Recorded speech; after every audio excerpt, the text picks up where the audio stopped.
वासुदेवाय। ओम नमो भगवते वासुदेवाय।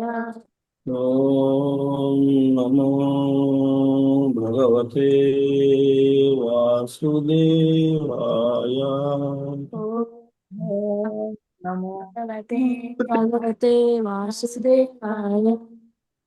ॐ नमो भगवते वासुदेवाय। ओम नमो भगवते वासुदेवाय।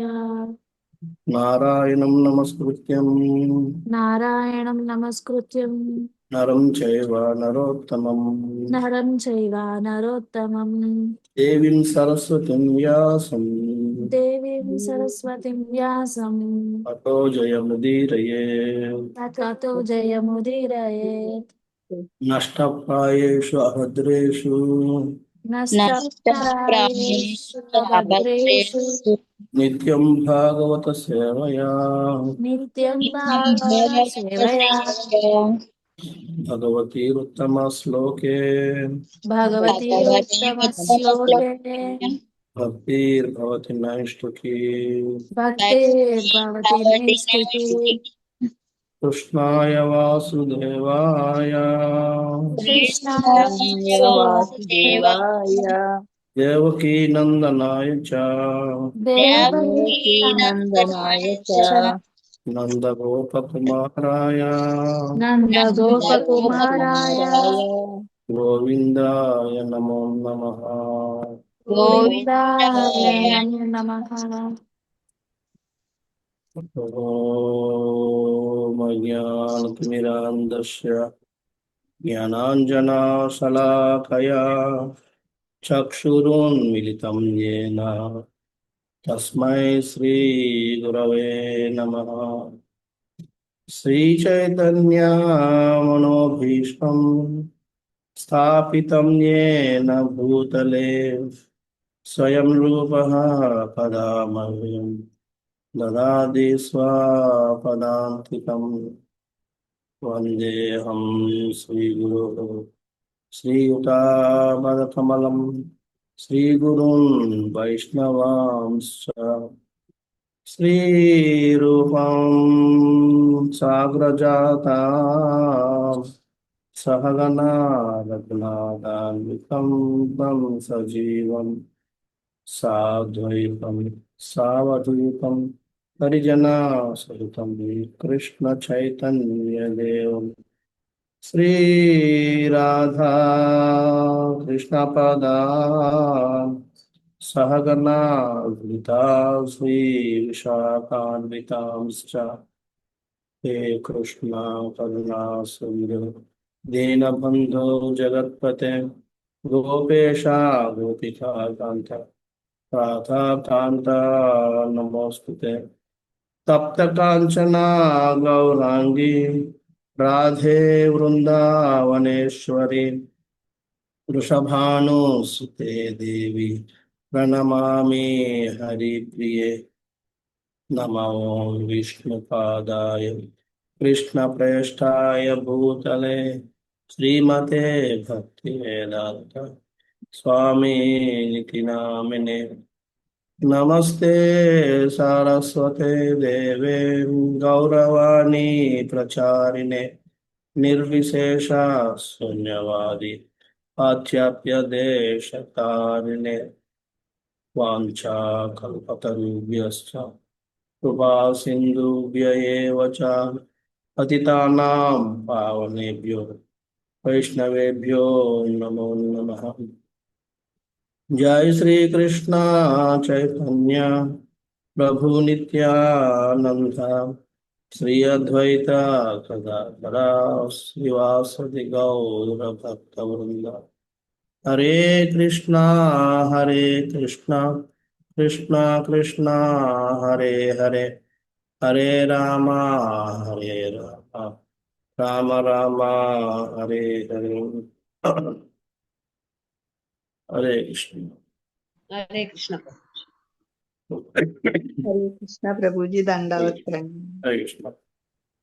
సో మనం శ్రీమద్ భాగవతం ద్వితీయ స్కందం 5వ అధ్యాయం పేరు సర్వకారణ కారణం. దాంట్లో నిన్న 22వ శ్లోకం వరకు చర్చించాం. 22వ శ్లోకం వరకు మనకి ఆ, ఎలాగా జీవుడు ఏ విధంగా కర్మబద్ధుడు అవుతున్నాడు, అంటే నిత్యముక్తుడైన జీవుడు ఈ బౌద్ధ జగత్తులోకి వచ్చి ఏ విధంగా కర్మబద్ధుడు అవుతున్నాడు అన్న విషయాన్ని మనం నిన్న చర్చించాం. ఇదంతా బ్రహ్మదేవుడు నారదమునికి వివరిస్తున్న విషయం. అది ఈ రోజు ఇప్పుడు 23వ శ్లోకం నుంచి ఈ నారదముని అడిగిన ప్రశ్న ఏమిటంటే, ఈ భౌతిక జగత్తు సృష్టి ఏ విధంగా జరుగుతుంది, ఎవరి ఆధ్వర్యంలో జరుగుతుంది, ఏ విధంగా మీరు నిర్ణయాలు తీసుకుంటారు, ఇవన్నీ కూడా అడిగారు. కాబట్టి ఇప్పుడు ఈ రోజు 23వ శ్లోకం నుంచి మనకు అక్కడ బ్రహ్మదేవుడు వివరించడం మొదలుపెట్టాడు. సృష్టి ఏ విధంగా జరుగుతుంది. మనం నిన్న ఇది కూడా చర్చించాం. భౌతిక జగత్తు ఏ విధంగా సృష్టించబడ్డది, ఎందుకు సృష్టించబడ్డది, ఏ విధంగా సృష్టించబడ్డది, భౌతిక జగత్తు ఏంటది కూడా మనం చర్చించాం. ఇప్పుడు అది మహత్తత్వం ఒక మేఘంగా ఏర్పడి మనకి చీకటి ప్రదేశాన్ని తయారు చేస్తుంది. ఆ చీకటి ప్రదేశమే భౌతిక జగత్తు అని చెప్పి మనం చర్చించుకుంటాం.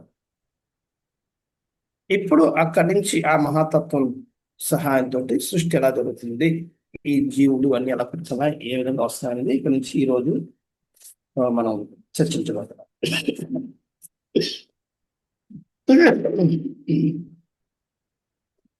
సో 23వ శ్లోకం. మహతస్తు వికుర్వానాధ్రా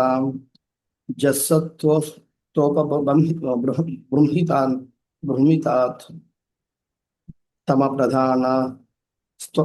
ప్రధానస్తభవాద్ ద్రవ్యజ్ఞాన క్రియాత్మకః సమప్రధానస్త్వభవత్.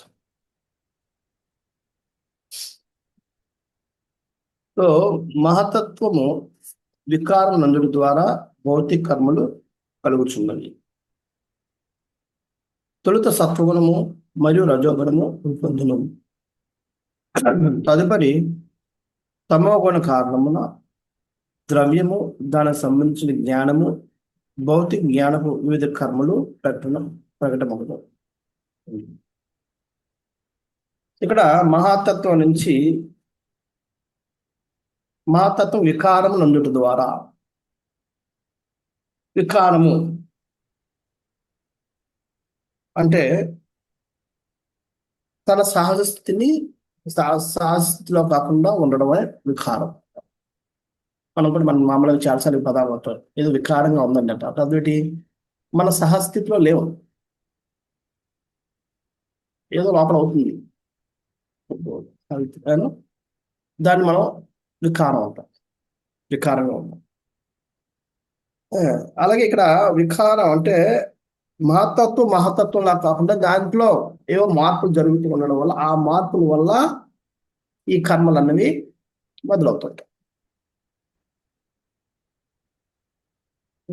ఎప్పుడైతే చూడండి మనలో కూడా వికారం వస్తే వాంతులు వచ్చినట్టు, లేదా కళ్ళు తిరుగుతున్నట్టు, లేదా నీరసంగా ఉన్నట్టు, చెమటలు పట్టడం, ఇలా రకరకాలుగా మార్పులు, అంటే ఒక్కొక్క రకంగా మార్పులు వస్తూ ఉంటాయి మన శరీరంలో. అది సహజంగా బామలుగా ఉంటాం. కానీ ఎప్పుడైతే ఇది ఉందో, సో అదేవిధంగా భౌతిక మహతత్వంలో కూడా జరిగే వికారం, జరిగే మార్పుల వల్ల రకరకాలైన కర్మలు జరుగుతూ ఉంటాయి. అందులో మొట్టమొదటిగా జరిగింది ఏంటంటే, ఈ మహతత్వం నుండి సత్వగుణం, రజోగుణం ప్రకటన అవుతాయి. ఈ రెండింటి తాలూకా కలయిక వల్ల, ఈ రెండు తాలూకా కర్మల వల్ల, ప్రభావం వల్ల తమోగుణం ఉంది తర్వాత ఏర్పడుతుంది. సో ఈ రెండు రూపొందించిన తర్వాత ఆ తమోగుణం వల్ల ఏమవుతుంది, ద్రవ్యం అంటే చెప్పాను, ఈ భౌతిక పదార్థాలు అన్నీను, దానికి సంబంధించిన జ్ఞానం, భౌతిక జ్ఞానపు వివిధ కర్మలు, ఇవన్నీ ప్రకటన అవుతాయి ఈ తమోగుణం నుంచి. ఈ విధంగా సృష్టి మొదలైంది. ఎప్పుడైతే మహాతత్వంలో అలజడి మొదలైంది. ఆ అలజడి దేని వల్ల మొదలవుతుంది చెప్పాను? కాలం కాల ప్రభావం వల్ల. అలజడి లేకుండా ఉంటే దాన్ని ఏమంటారు? అలజడి లేకుండా ఉంటే దేన్ని ఏమంటారని చెప్పాను నేను? ప్రధానం ప్రధానం. ఏం లేకుంటే ప్రధానం. ఈ ప్రధానానికి ఎప్పుడైతే కాలం జోడించబడుతుందో అప్పుడు దాని మహత్తత్వం అంటారు. మహత్తత్వంలో ఇంకా ఈ అలజడులు మొదలవుతాయి. ఎలాగైతే మనం నేను చెప్పిన ఉదాహరణ, సాంబార్ కాసు అన్ని పెట్టేసి ఎప్పుడైతే అగ్ని పెట్టామో, అగ్ని పెట్టినప్పుడు ఆ లోపల, ఆ గిన్నె లోపల అలజడులు మొదలవుతాయి. సో అదేవిధంగా ఇక్కడ ప్రభుపాద వారు భాషలు రాస్తారు, వివిధ రకముల భౌతిక సృష్టిలు దాదాపు రజోగుణ వృద్ధి కారణమనే కలుగుతుండడం. మహత్తత్వం భౌతిక సృష్టికి మూల కారణమై ఉంది. అలాగే తర్వాత భగవత్ సంకల్పం అది వికారములు ఉండినప్పుడు తొలుత రజస్తమ గుణములు వృద్ధి చెందరు. కానీ ఇక్కడ సత్వ రజోగుణం పొందుతాయి చెప్పాను. రజోస్తవం కాదు, ఇది తప్పు. సత్వ రజోగుణాలు వృద్ధి చెందను. కాలక్రమం వివిధ భౌతిక కర్మ నుంచి ఉత్పన్నమైనదిగా తమో గుణము తదుపరి ప్రధానమైనదిగా కాగలదు. అది సో ఈ విధంగా తర్వాత ఈ విధంగా ఈ మూడు గుణాలు ఇక్కడ ఎలా సృష్టించబడతాయని చెప్పి ప్రభుపాద వివరించారు. ప్రత్యేక కల్పనకు కాలం గడిచిన కొద్దీ క్రమానుగత వృద్ధిచే వివిధ గుణములు ప్రబలమవుతుండును. అంచేత కాలాన్ని బట్టి గుణాలు కూడా ప్రబలం అవుతాయి. ఎందుకు చెప్పుకున్నాం, సత్యయుగంలో సత్వగుణం ప్రబలంగా ఉంటుంది, త్రేతాయుగంలో రజోగుణం ప్రబలంగా ఉంటుంది, అలాగే ద్వాపర యుగంలో రజోతమో గుణాలు ప్రబలంగా ఉంటాయి, అలాగే కలియుగం వచ్చేటప్పటికి అవి ఓన్లీ తమో గుణమే ఉంటాయి. ఈ విధంగా ఒక కాలాన్ని బట్టి ఈ గుణాలు ప్రబలం అవుతూ ఉంటాయి. లేశమాత్ర సత్వగుణ సాధనచే ఆధ్యాత్మిక స్వభావపు రూపము అనుభూతి కాగలిగినప్పటికీ రజోగుణ ప్రబలత్వ కారణంగా సత్వగుణము చెడగొట్టబడును. మనకి ఆధ్యాత్మిక చింతన కావాలి అంటే మనం సత్వగుణంలోకి రావాలి. అదే మనకు అందరికీ తెలిసింది. మనలో ఏమాత్రం సత్వగుణం ఉన్నా మనం ఆధ్యాత్మిక చింతన వైపు, ఆధ్యాత్మిక దీని వైపు మనం మొక్కు చూపుతూ ఉంటాం.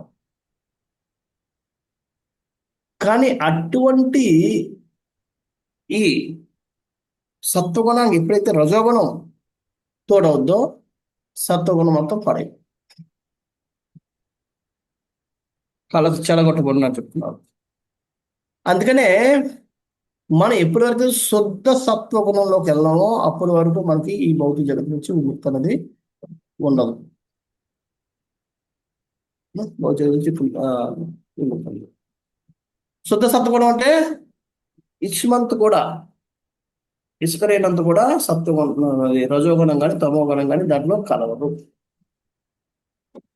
ఆ స్థాయికి వెళ్ళినప్పుడే మనం భగవద్ధామకి వెళ్తాం. మనం వెళ్ళాల్సిన ప్రయాణం చాలా ఉంది. మాల పట్టుకొని మనం ముసుకోకూడదు. మనలో ఇంకా రజోగుణాలు తమోగుణాలు దండిగా ఉన్నాయి. ఆ మొత్తం కంప్లీట్గా పోవాలి. అప్పుడు మాత్రమే మనం భగవద్ధామకి వెళ్ళే అవకాశాలు ఉంటాయి. సో అంచేత ఎప్పుడైతే ఈ రెండు గుణ ఈ రజోగుణం కలుస్తుందో దానివల్ల కారణంగా ఈ సత్వగుణం అనేది చెడగొట్టబడుతుంది. భౌతిక జగం ఈ మూడు నియమములే, అంటే ద్రవ్యము, దాని నియమిత సరఫరా, భ్రాంతిమయ మగలు జీవుల ఇంద్రియ భోగం కొరకు వివిధ రకమైన భౌతిక సృష్టి ఉంది, దాని ఉపయోగము అనేది ప్రధాన లక్షణముగా వర్తించుచుండడం. సో ఇక్కడ నేను చెప్పుకున్నాం, ఆదిభూతము, ఆది దైవము, ఆధ్యాత్మికము. సో అవి ఒక్కొక్క దానికి ఒకటేమో కారణం. ఆది ఆత్మికం అన్నది కారణం అంటే కోరిక, ఆది దైవం అన్నది ఏం చేస్తుంది, నియంత్రిస్తారు, అంటే పర్యవేక్షణ చేస్తారు. ఆది భౌతికం అన్నది అను ఆది లైఫ్ అది భూతం ఆది భూతం అన్నది ప్రకృతి దానికి కావాల్సిన ఫెసిలిటీస్ తయారు చేస్తుంది. సో ఈ విధంగా మనకు జరుగుతాయి. సో అదే దాని మీద ఈ భౌతిక జగత్ అంతా కూడా పనిచేస్తూ ఉంటుంది. నియమిత సరఫరా భ్రాంతమైన జీవులకు ఇంద్రియ భోగములు వివిధ రకముల భౌతిక సృష్టిలు ద్రవ్యము. సో ద్రవ్యం అనేది ఆదిభూతం, అన్ని తయారు చేసి పెడతాం. దానికి కావాల్సిన సరఫరా మన కోరికలు తయారు చేస్తాం. దాని జీవులు కోరికతో వివిధ వివిధ రకాల సృష్టిలు ఆ జ్ఞానం అంతా దేవతలు ఇస్తాం. ఈ విధంగా 3 మనకి ఇచ్చేస్తూ ఉంటాం. ఈ విధంగా మనం భౌతిక జగత్తులో అంతా మన ఉనికి అనేది ఎలా కొనసాగుతూ ఉంది. అయితే ఇక్కడ దీని మీద వ్యాఖ్యానిస్తూ విశ్వనాథ్ చక్ర ఠాకూర్ వారు రాస్తారు.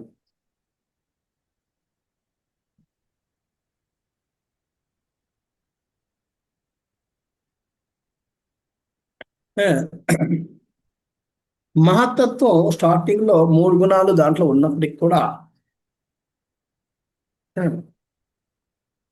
దాంట్లో ప్రధానంగా రజోగుణం సత్వగుణం ఉంటాయి. రజోగుణం దేన్ని ప్రేరేపిస్తుంది చెప్పాను మీకు నిన్న దాంట్లో గుర్తుంచుకుంటే, రజోగుణం క్రియ.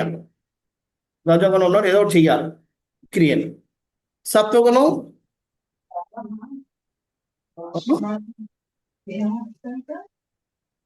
మాధవి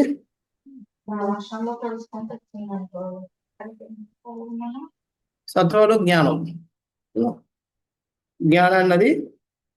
సో ఈ 2 జ్ఞానశక్తి క్రియాశక్తి ఈ 2 కూడా ఈ రెండింటి కారణంగా ద్రవ్యశక్తి అనేది మొదలవుతుంది. ఎందుకంటే జ్ఞానశక్తి క్రియాశక్తి వల్ల కొత్త కొత్త రకాలు వస్తాయి, కొత్త ద్రవ్యాలు తయారు చేయాల్సి వస్తాయి. అందుకని కొత్త ద్రవ్యాలు తయారు చేయాలంటే తమోగుణం. ఎప్పుడైతే కొత్త పదం అని వచ్చిందో మనం తమోగుణంలోకి వెళ్ళిపోతున్నాం. అందుకే భక్తిలో కూడా కొత్త పద్ధతులు ఇవన్నీ మొదలు పెట్టారంటే అవన్నీ తమోగుణపు భక్తి, రజోగుణం అవుతాను. కొంచెం భక్తి ఎప్పుడు కూడా కొత్తది అన్నది ఉండదు. హరే కృష్ణ ప్రభుజీ, అర్థం కాలేదు ప్రభుజీ, ఎందుకు కొత్తది తమోగుణం ప్రభుజీ? కొత్తది అంటే అర్థం ఏంటి? ఇప్పుడు కొత్త పద్ధతులు వచ్చాయంటే అర్థం ఏంటి? శాస్త్రంలోనూ లేనివే కొత్త పద్ధతులు అవుతాయి ఓకే ప్రభుజీ. కదా. అవును ప్రభు. శాస్త్రంలో ఇప్పుడు 16 మాలలు 4 నియమాలు పాటించాలి. అలా కొత్తది ఏదైనా పెట్టారు అనుకోండి అంటే అర్థం ఏంటి? శాస్త్రంలో లేనిది వ్యతిరేకం, అది ఏదో మనం అడ్జస్ట్మెంట్ చేసుకుంటున్నాం అంటే అది పతనం అవుతుంది. పతన స్థాయికి వస్తాం మనం అంటే తమోగుణం. ఇప్పుడు అలాగే కూర్చోండి, పూర్వం ఇది మిల్క్ షేక్ అనేది ఉండేది కాదు, గుర్తు మీకు తెలుసు. ఇది ఓన్లీ జ్యూస్ ఉండేది. మిల్క్ షేక్లు వచ్చాయి. మిల్క్ షేక్లు మంచివా? యాక్చువల్గా ఆరోగ్యానికి మంచివి కావాలి. సో అంచేత దానివల్ల మనకు నష్టమే జరుగుతుంది కదా, లాభం లేదు. ఇది ఫాస్ట్ ఫుడ్ అంతా కూడా ఫాస్ట్ డెత్ తెలుసా మీకు? అది అదే ప్రభుజీ, అవన్నీ కొత్తగా వచ్చినవే కదా కొత్తవన్నీ ఇవన్నీ. సో అవన్నీ మన వినాశానికి తయారు చేస్తుంటాయి మొత్తం ఏదైనా సరే. సో అంచేత ఇప్పుడు క్రియాశక్తి జ్ఞానశక్తి ఉంది, ఈ 2 చేస్తాయి. ఏదో కొత్త చేయాలి. రజోగుణం అంటే కొత్తది, రజోగుణం ప్రబలంగా ఉంటుంది కాబట్టి రజోగుణంతో ఏదో కొత్త చేయాలంటే కొత్త ముడిసరికి ఏదో కావాలి. నువ్వు ప్లాస్టిక్ లేదు మన చిన్నప్పుడు, ప్లాస్టిక్ సంచులు కట్టి ఉండేవి కాదు. మనం గొడ్డ సంచులు పట్టుకుని వెళ్ళేవాళ్ళం. నా బాగా గుర్తుంది, మేము మార్కెట్కి వెళ్ళాలి గొడ్డ సంచులు పట్టుకుని వెళ్ళేవాళ్ళం. ప్లాస్టిక్ ఎక్కడ చూసినా ప్లాస్టిక్, అన్ని చోట్ల ఆఖరి డోర్లు కూడా ప్లాస్టిక్ తో రీప్లేస్ అయ్యింది. అంటే ఇప్పుడు ప్లాస్టిక్ కొత్త రకాల ప్లాస్టిక్లు కొనుక్కుంటున్నారు కొత్త. ఎందుకని? ఈ క్రియాశక్తి జ్ఞానశక్తి 2 వల్ల.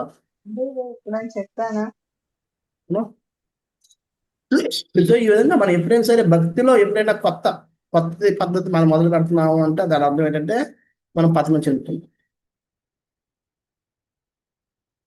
పతనం చెందిన వాళ్ళే కొత్త పద్ధతి మొదలు పెడతారు. పతనం చెందకూడదు అనుకున్న వాళ్ళు ఉన్నట్టుగా ఫాలో అవుతారు.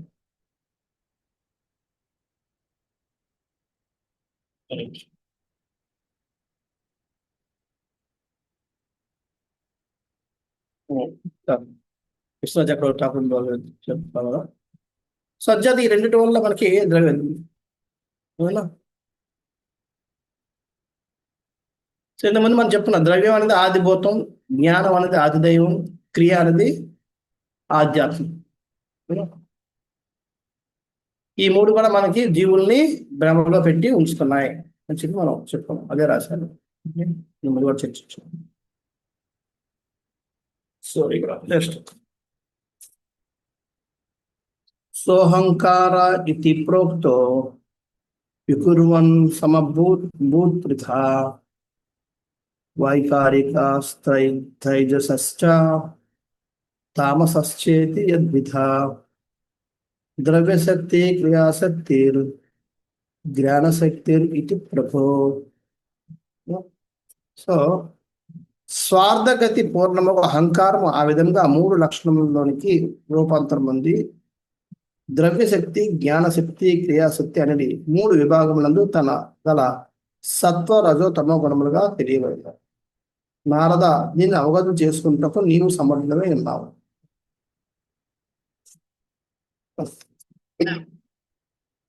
చూడండి ఇక్కడ అహంకారం ఏంటి? స్వార్థ గతి పూర్ణం.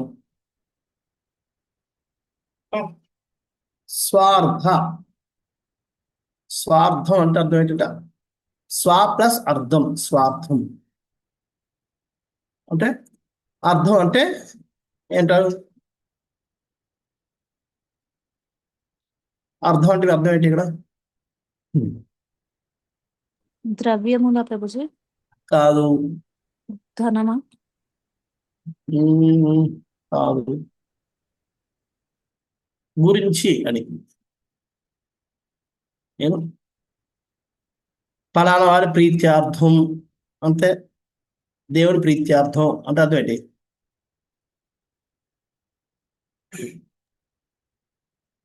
దేవుని ప్రీత్యార్థం అంటే అర్థం ఏంటి? దేవుడికి ఇష్టమైనది ఉంటుంది. దేవుని యొక్క ప్రీతి కొరకు, అవును కదా, దేవుని యొక్క ప్రీతి కొరకు అంతే కదా ప్రీత్యార్థం అంటే.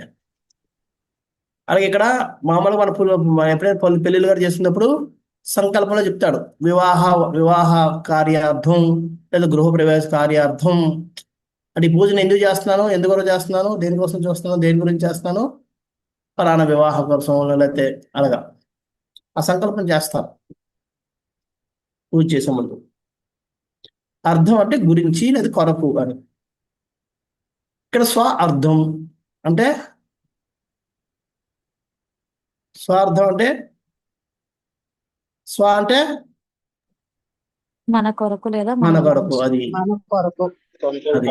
అది అంటే స్వార్థం అంటే అది. ఎప్పుడైతే మన కొరకే ఆలోచిస్తుంటావో ఆ మనిషిని స్వార్థపరుడు అంటాం. మిగతా వాళ్ళతో సంబంధం లేదు, ప్రతి దాంట్లో కూడా నాకేంటి, నాకు ఎందుకు అవడం లేదు, నాకు ఇంకా ఏం కావాలి, ఇంకా రావడం లేదు, ఇంకెన్ని రోజులు, ఇలా ప్రతిదీ నాకు నా నా నా నా నా అన్న భావనలో ఆలోచించేవాడిని స్వార్థపడతాం. స్వార్థం అది పూర్ణగతి, సంపూర్ణంగా ఉంటే దాన్ని అహంకారం అంటాం. అంటే అహంకార వ్యక్తి ఎవరికి ఏది కూడా జరగకూడదు, జరుగుతూ చూడలేడు.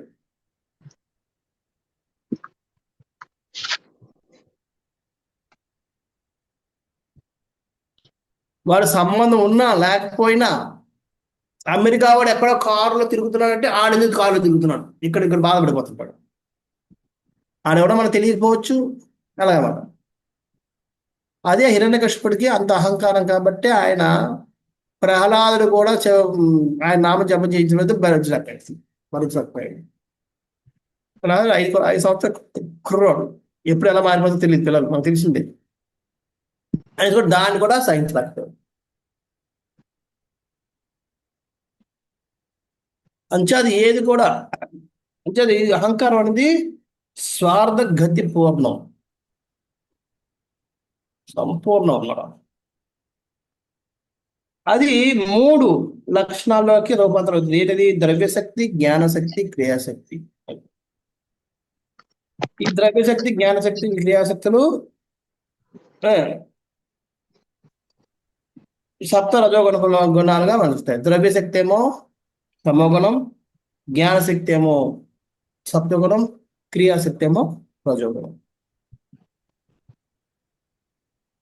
ఈ విధంగా ఈ 3 గుణాలుగా అవుతాయి. ఈ శక్తి అహంకారం నుంచి 3 శక్తులు వస్తాయి. ఈ 3 శక్తులు 3 గుణాలుగా వ్యక్తం అవుతాయి. హరే కృష్ణ ప్రభుజీ, ఇందాక ఆధ్యాత్మం ఆదిభూతం అది కూడా చెప్పారు. ద్రవ్య శక్తి అంటే ఏది ప్రభుజీ? ద్రవ్యశక్తి అంటే ఇక్కడ 10 మొత్తం ఈ అరేంజ్మెంట్, ఇప్పుడు రకరకాలైన వస్తువులు మనకి ఇప్పుడు కొండలు, చెట్లు, వస్తువులు. అధిభూతం ఆ పదం ఆదిభౌతం, ఆదిభౌతం, ఆదిభౌతం, భౌతిక ప్రకృతి. భౌతిక ప్రకృతి అంతా. భౌతిక ప్రకృతిలో ఉన్న ప్రతి అరేంజ్మెంట్ ద్రవ్యశక్తి. ద్రవ్యశక్తి అరేంజ్ చేస్తుంది.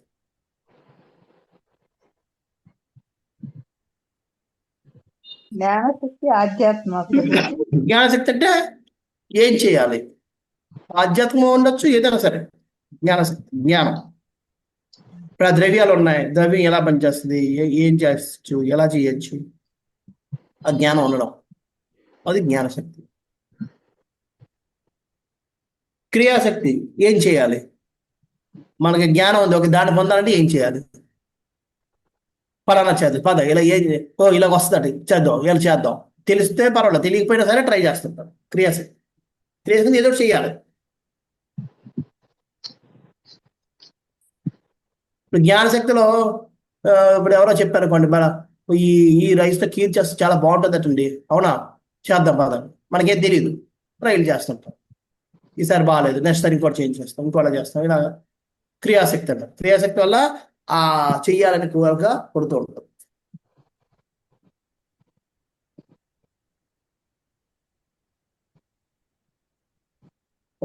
ఆ విధంగా. సో ఈ విధంగా ఈ 3 ఈ గుణాల ద్వారా వస్తాయి. ఇక్కడ బ్రహ్మదేవుడు చెప్తున్నాడు, దీన్ని అవగతం చేసుకోవడానికి నీకు తగిన వాడివి అంటే అర్థం ఏంటంటే, ఇది తొందరగా ఇదే అంత తొందరగా ఎక్కదు, నీలాంటి ఎక్కుతుంది. అంటే కొద్దిగా ఇది కాంప్లికేటెడ్. ఎలాగా ఇవన్నీ అన్నది మనకి వదిలేయండి. ఓకే, అది అక్కడి నుంచి అక్కడ తయారవుతున్నాయి. అంతవరకు మనం కొన్ని ఏదైనా చేసుకోవాలి. ఒకటి 2 వస్తుందని. ఎందుకు వస్తుంది అంటే దానికి సమాధానం ఎవరు చెప్తారు, అవునే కదా. ఒకటితో 2 వస్తుంది, 2తో 3 వస్తుంది. మనం తీసుకొని మనం చేసుకున్నప్పుడే మన లెక్కలకి ఇక్కడ అన్ని చేసుకోగలం. 1 2 ఎందుకు రావాలి, 3 ఎందుకు రాకూడదు అని ప్రశ్నిస్తే కొన్నిటికి మన సమాధానం ఉండవు. అది ఏ, అది బి ఎందుకు రావాలి, సి ఎందుకు రాయకూడదు, ఇలాంటివన్నీ మనకు కొన్ని మనం తీసుకోవాలి, ఉన్నట్టు తీసుకోవాలి. అలాగే ఇది అర్థం చేసుకోగలిగినా చేసుకోవాలి, అర్థం చేసుకోలేకపోతే ఓకే, ఇదంతే.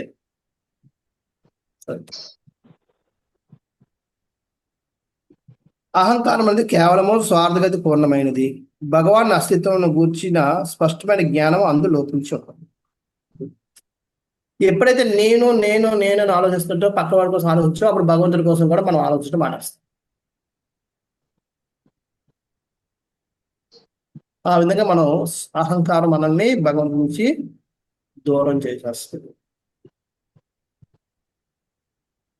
ఆ లెక్కకు వస్తే భగవంతు నుంచి కాదు, ప్రతి జీవి నుంచి దూరం చేసేది. ఎందుకంటే ఎక్కడ చూసినా నా కోసం నా కోసం నా కోసం నా కోసం ఆలోచిస్తే ఆ మనిషిని ఎవరు ఇష్టపడరు.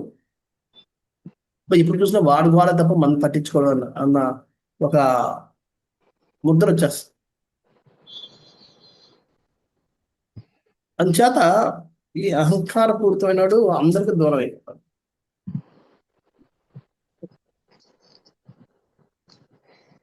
భౌతిక పరాయణులకు జీవుల ఈ స్వార్థపూర్తి అహంకారమే వారు ఇతరులచే బంధితులగుటకును మరియు భౌతికత్వ బంధమున కొనసాగుటకు కారణమైనది. అది ఈ స్వార్థం పూర్తిమైన ఈ వాతావరణం ఇతరులు ఏం చేస్తారు, వీడికి ఇలాగే ప్రయత్నం వీళ్ళని కూడా అలాగే చేద్దాం చెప్పి వాళ్ళు.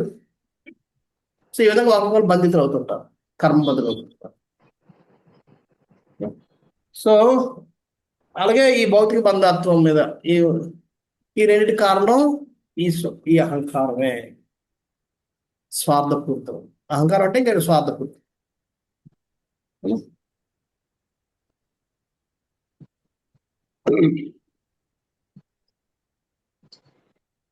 భగవద్గీత, ఒక్క నిమిషం, భగవద్గీత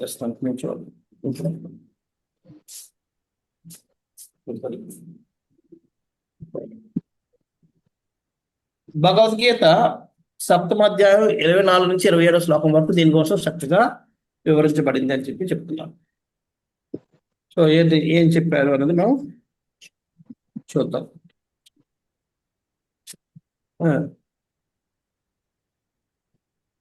అవ్యక్తం వ్యక్తిమాపన్నం మన్యంతే మాయ బుద్ధయ పరం భావమజానంతో మమావ్యయ మనుత్తమం. నన్ను సంపూర్ణంగా ఎరగని మందబుద్ధుడు దేవదేవుడు నేను తొలుత నిరాకరుడినై ఉండి ఇప్పుడు ఈ రూపం దాచుతున్నది తలపుడు. అల్పజ్ఞత వల్ల వారు నాశన రహితమును మరియు అత్యుత్తమము నా దివ్య భావమును ఎరుగలేరు. సో ఇది నెక్స్ట్. నాహం ప్రకాశ సర్వస్య యోగమాయా సమావృత మూడో నాభిజానాతి లోకో మామజమవ్యయం. మూడులకు మరియు అజ్ఞానులకు నేను వ్యక్తము కాను, వారికి నేను నా అంతరంగ శక్తిచే కప్పబడి ఉండును. తత్కారణంగా వారు నేను అజుడననియు నశింపు లేని వాడినని ఎరుగరు. అదే వేదాహం సమతీతాన్ని వర్తమానాని చ అర్జున భవిష్యాని చ భూతాని మాంతు వేదన కశ్చన. అర్జున, దేవదేవుడైన నేను గతంలో జరిగిన సమస్తను, ప్రస్తుతం జరుగుతున్న సర్వమును, భవిష్యత్తులో జరుగుతున్న వాటన్నిటిని ఎరుగుతున్నాను. అలాగనే జీవులందరినీ నేను ఎరుగుతున్నాను, కానీ నన్ను ఎవరు ఎరుగరు. అలాగే లాస్ట్ ఇచ్ఛాద్వేష సముక్తేన ద్వంద్వమోహేన భారత సర్వభూతాన్ని సర్మోహం సర్గయాంతి పరంతప. ఓ భరతవంశీయుడ, పరంతప, కోరిక మరియు ద్వేషం వలన కలిగిన ద్వంద్వములచే మోహులే జీవులందరూ మోహమునందే జన్మించుతున్నారు. సో ఇవన్నీ కూడా ఇవి భగవద్గీత మనకి అహంకారం గురించి చెప్పబడిన శ్లోకాలు. సో ఈ విధంగా మన అహంకారం వల్ల భగవంతుని తెలుసుకోలేము, ఎప్పుడు మోహంలోనే తిరుగుతూ ఉంటాం.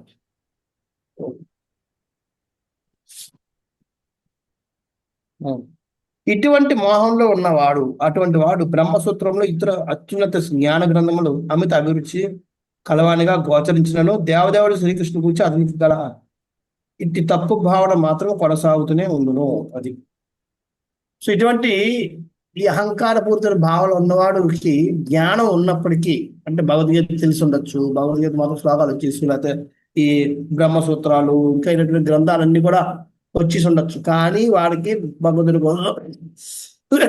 ఎందుకని వాళ్ళు ఏమనుకుంటారు, మొదట ఆయన అవ్యక్త రూపంలో ఉండి అవ్యక్త రూపం నుంచి అవతారం తీసుకున్నాం, అవ్యక్తమే గొప్ప, అంటే నిరాకారమే గొప్ప అన్న భావనలో ఉంటారు. కాబట్టి కృష్ణుడిని పట్టించుకో, అది కృష్ణుడే స్వయం చెప్తున్నాడు.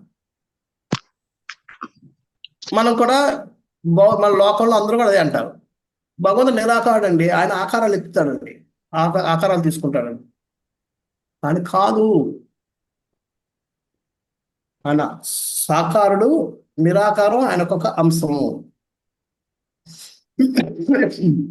ఇది లేకపోవడం వల్ల మనకి ఏం జరుగుతుంది, రివర్స్ వల్ల వాళ్ళు ఎన్ని శాస్త్రాలు చదివినా సరే వాళ్ళు కృష్ణుని తెలుసుకోలేరు. అందుకే నన్ను తెలుసుకోలేరు చెప్పింది, నన్ను అర్థం చేసుకోలేరు అని. సో అజ్ఞానం లోపిస్తుంది. భగవాని రూపము విషయమున గల ఈ అజ్ఞానమునకు తమో గుణమే కారణము. కనుకనే నిరాకారవాది శ్రీకృష్ణ భగవాన్ని నిత్యమకు సచ్చిదానంద విగ్రహమును ధారణ కావింపజాలడు. కావించాలంటే ఆయన అంగీకరించడు, చూడలేడు, ఒప్పుకోడు. అభక్తులకు ఆ దేవదేవుడు తనను కనకపోతే అందులో కారణం. అటువంటిగా ఆల్రెడీ భగవంతుడు కూడా చెప్పాడు, నేను నా మాయాశక్తితో నేను కప్పబడి ఉంటాను.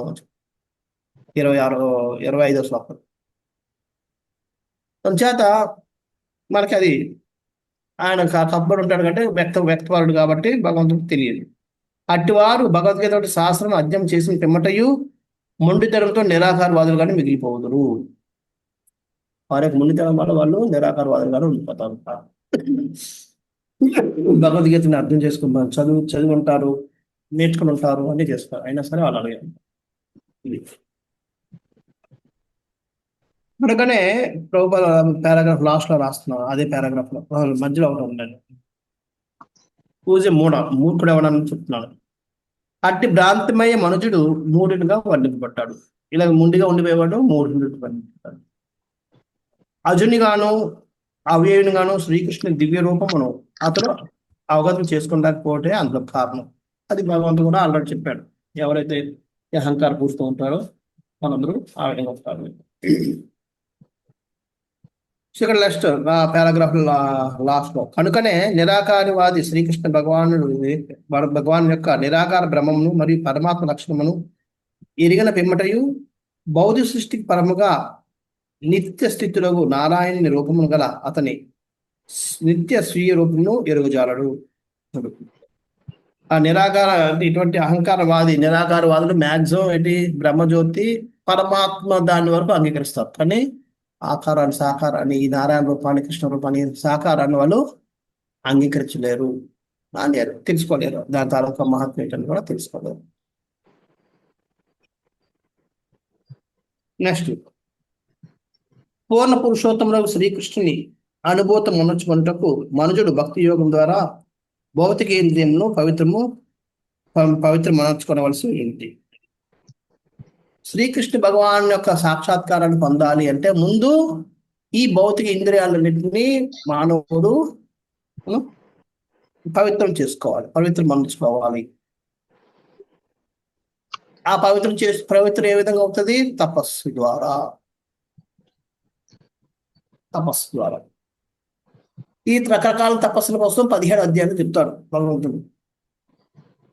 ఏది తపస్సు అంటే శరీరానికి ఏది తపస్సు, వాక్కి ఏ తపస్సు, మనసుకి ఏది తపస్సు అని 17 అధ్యాయాలు వస్తాయి.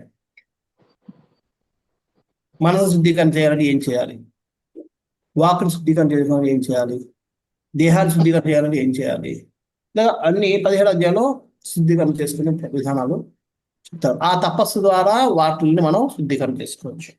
సో ఆ విధంగా శుద్ధీకరణ చేసుకోకుండా భగవంతుడి యొక్క సాక్షాత్కారాన్ని పొందడానికి మనం అర్హులం కాలేము. భక్త జీవుని జ్ఞానశక్తి స్థితి ఇతర 2 స్థితులకు ద్రవ్యశక్తి మరియు క్రియాశక్తి కన్నా ఉత్తమమైనది. అది మనకు తెలిసిన జ్ఞానం ఎప్పుడు కూడా, జ్ఞానశక్తి అన్నది ఎప్పుడు కూడా ఉత్తమం క్రియాశక్తి ద్రవ్యశక్తి కంటే. అది మనం తెలుసుకుంది.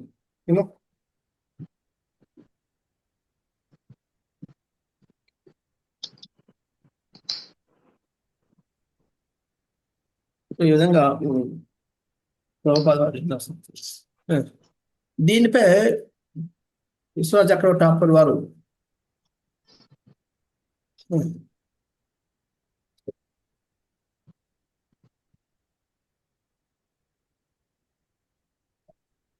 ఈ ద్రవ్య జ్ఞానం 3 కూడా సత్వ రజోగుణాల నుంచి స్తమ గుణాల నుంచి మనకి వస్తున్నాయని చెప్పి మనం ఇంత ముందు కూడా చర్చించాం.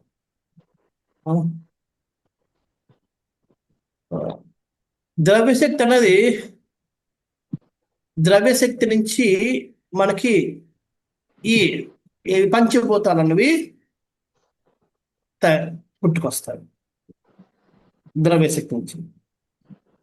అందుకనే మనకు ఈ ఏదైనా వస్తువు ఉందంటే ఈ 5 తయారవుద్ది. అందుకని ద్రవ్యశక్తి నుంచి. క్రియాశక్తి నుంచి ఈ ఇంద్రియాలు అనేవి పుడతాయి. అలాగే జ్ఞానశక్తి నుంచి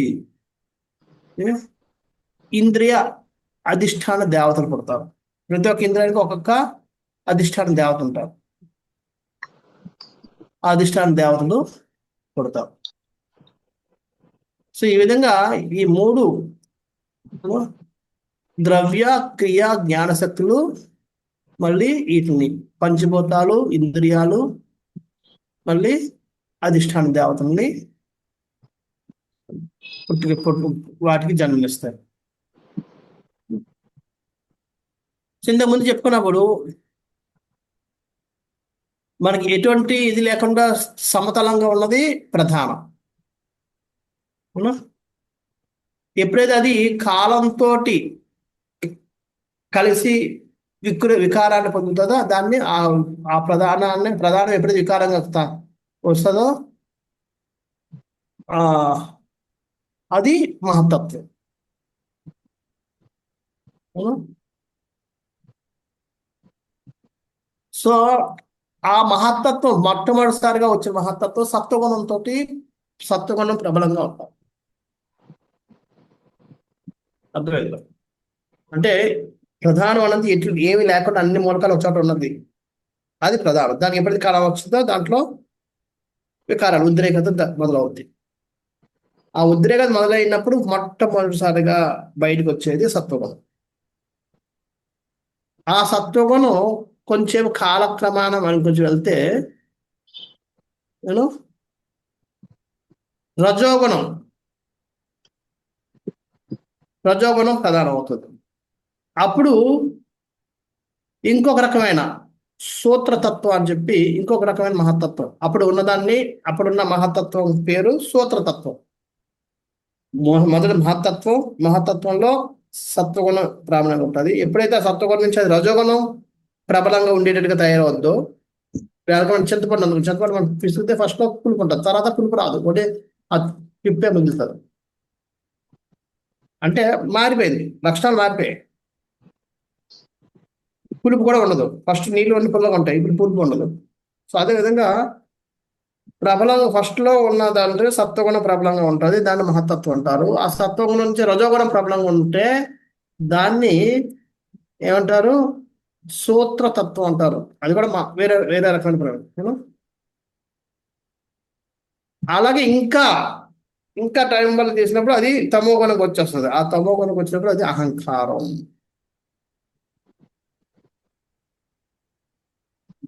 ఆ మహత్తత్వాన్ని అహంకారం వస్తుంది.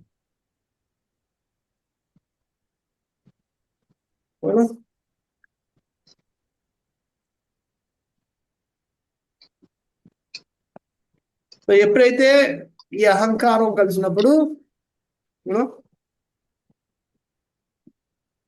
ఇంతకు ముందు చెప్పాను చూసారా, క్రియాశక్తి ఇంద్రియాలని సృష్టిస్తుంది. ఏ ఇంద్రియాలు? జ్ఞానేంద్రియాలు. ఇప్పుడు కర్మేంద్రియాలు అన్నవి ఈ అహంకారం ఎప్పుడైతే తమోగుణం, రజోగుణం, సత్వగుణం మూడింటితో కలిసి పనిచేస్తుందో అప్పుడు వాటి నుంచి మిగిలిన ఈ కర్మేంద్రియాలన్నీ బయటకు వస్తాయి.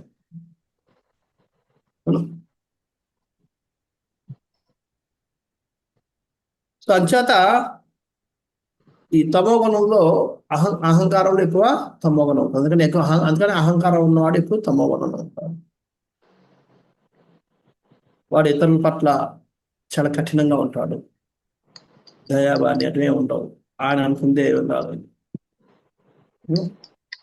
ఇవన్నీ వాళ్ళకి కష్టం కలిగిన ఏం చేయాలి, తన పని అయిపోవాలి. ఇటువంటి లక్షణాలన్నీ అహంకారపూరితమైన లక్షణాలు. వాళ్ళకి పరజీవుల పట్ల దయాభావం, గుణం ఇవే ఉండవు, కఠిన హృదయం ఉంటారు. ఇవన్నీ ఈ విధంగా ఈ ఒకదాని చోటి సృష్టి జరుగుతుంది. అర్థమైందా? ముందుకెళ్ళడానికి ముందు ఇంద్రియాలకి అధిదేవతలు ఎవరు ప్రభుజీ? ఇంద్రియాలకి అధిదేవతలు అన్నారు, ఎవరు? ఒక్కొక్క దేవత ఉంటారు. నాకు సంపూర్ణంగా తెలియదు. ఇప్పుడు ఆనస్ ఉందంటే దానికే విఘ్నేశ్వరుడు, మన బుద్ధస్థానం దగ్గర విఘ్నేశ్వరుడు ఉంటాడు. అలాగే జనేంద్రియాలకు ఒకరు ఉంటారు. నాలుగుకి ఏమో వరుణుడు, శ్వాసకి అగ్ని. ఆ అధిష్టాన దేవత కూడా కొన్ని మనకి ఇక్కడ మంచి వస్తాయి, ముందు అవి కూడా ఉన్నాయి. మనం అలాగా ప్రతి ఒక్కడానికి ఒక అధిష్టాన దేవతలు ఉంటారు. ఓకే. మనసుకేమో చంద్రుడు, అది సోముడు, మనసుకి అధిష్టాన దేవత. హరే కృష్ణ ప్రభుజీ. ఆ, ఈ అహంకారానికి అసూయకి డిఫరెన్స్ ఏంటి ప్రభుజీ? అహంకారానికి అసూయకి డిఫరెన్స్ ఓ ఏంటి? అహంకారం అనేది ఇంకా బాస్ అన్నమాట అందరికి. అసూయ అనేది చిన్నది. ఆ, ఆయన డాన్లు అంటారు కదా, పెద్ద పెద్ద పెద్ద గజ దొంగలు అంటారు. అహంకార గజ దొంగ అయితే ఈయన వీధి దొంగ. అసూయ అసూయ అన్నది ఏంటంటే, మనం ఒక వ్యక్తి మీద ద్వేషం పెంచుకుంటాం కానీ ఆయన్ని మనం ఎక్కువగా ఇచ్చేయం. అసూయ నుంచి ద్వేషం, ద్వేషం నుంచి ఇంకా మొత్తం మొదలవుతాయి. అసూయ అంటే ఆ వ్యక్తిని మనకంటే ఎక్కువ మనకంటే గొప్పవాడని అంగీకరించినప్పుడు దాన్ని మనం ఒప్పుకోకపోవడమే అసూయ. ద్వేషం అంటే ఇంకొంచెం ముదిరిన అసూయ అనమాట. అప్పుడేంటి, వాడికి ఏదో ఒక రకంగా మనం ఇబ్బంది పెట్టాలని చూస్తాం ద్వేషం వల్ల. వాళ్ళకు ప్రగతిని ఆపాలనో, లేదంటే వాడు ఆపే అవకాశం ఉంటే మనకి ఆయనకి ఇప్పుడు సపోజ్ ఏమైనా ప్రోగ్రామ్స్ కానీ, లేదంటే ఏమైనా ఇప్పుడు ఒక మంచి గాయకుడు ఉన్నాడు అనుకోండి, ఆయన పాడుకుంటూ రావాలంటే ఆయన ప్రోగ్రామ్స్ మనం ఆపించేస్తాం మనకు అధికారం ఉంటే. లేదు ఇంకా మనకి అధికారం ఉంటే, నువ్వు ఇక్కడ మందిరం నుంచి బయటికి వెళ్ళడానికి లేదు, అన్ని మందిరంలో చేయాలి, మందిరంలో పాడాలి, బయటికి వెళ్ళడానికి లేదు అని చెప్పి ఇలాగా అది ద్వేషం, అసూయ కాదు. అసూయ అంటే ఆయన ఎక్కడికి వెళ్ళిపోతాడు, నా పేరు ప్రఖ్యాతి తగ్గిపోతుంది, నన్ను ఎవరు పట్టించుకోరా, అది ఆ లోపల మదన పడుతుంటాడు కానీ నేను చేయను, అది అసూయ. ఓకే ప్రభుజీ. హరే కృష్ణ. ద్వేషం, ఇంకా ద్వేషం ముందు కూడా అహంకారం అంటే అసలు ఆ మనిషిని కనబడడానికి కూడా ఒప్పుకోరు. ఫాల్స్ కదా ప్రభుజీ. ఫాల్స్ కాదు, ఇంగ్లీష్. ఓకే ప్రభుజీ. హరే కృష్ణ ప్రభుజీ. అంటే అప్పుడు ఇది హిరణ్యకృష్ణుడు అదే ప్రాబ్లం. నా మాట వినలేదు కాబట్టి బతకడానికి లేదు, నా మాట విన్నట్టు బతకడానికి లేదు. అంటే బతకపోతే నీకే ప్రాబ్లం, ఎక్కడో మూలంలో నీకు దూరం ఎక్కడ దూరం పెట్టుకో, బతకూడదు అక్కడ. అదే అహంకారం.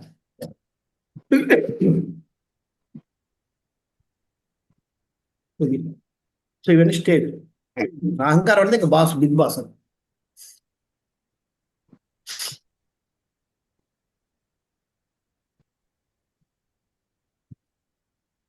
ఇది నెక్స్ట్,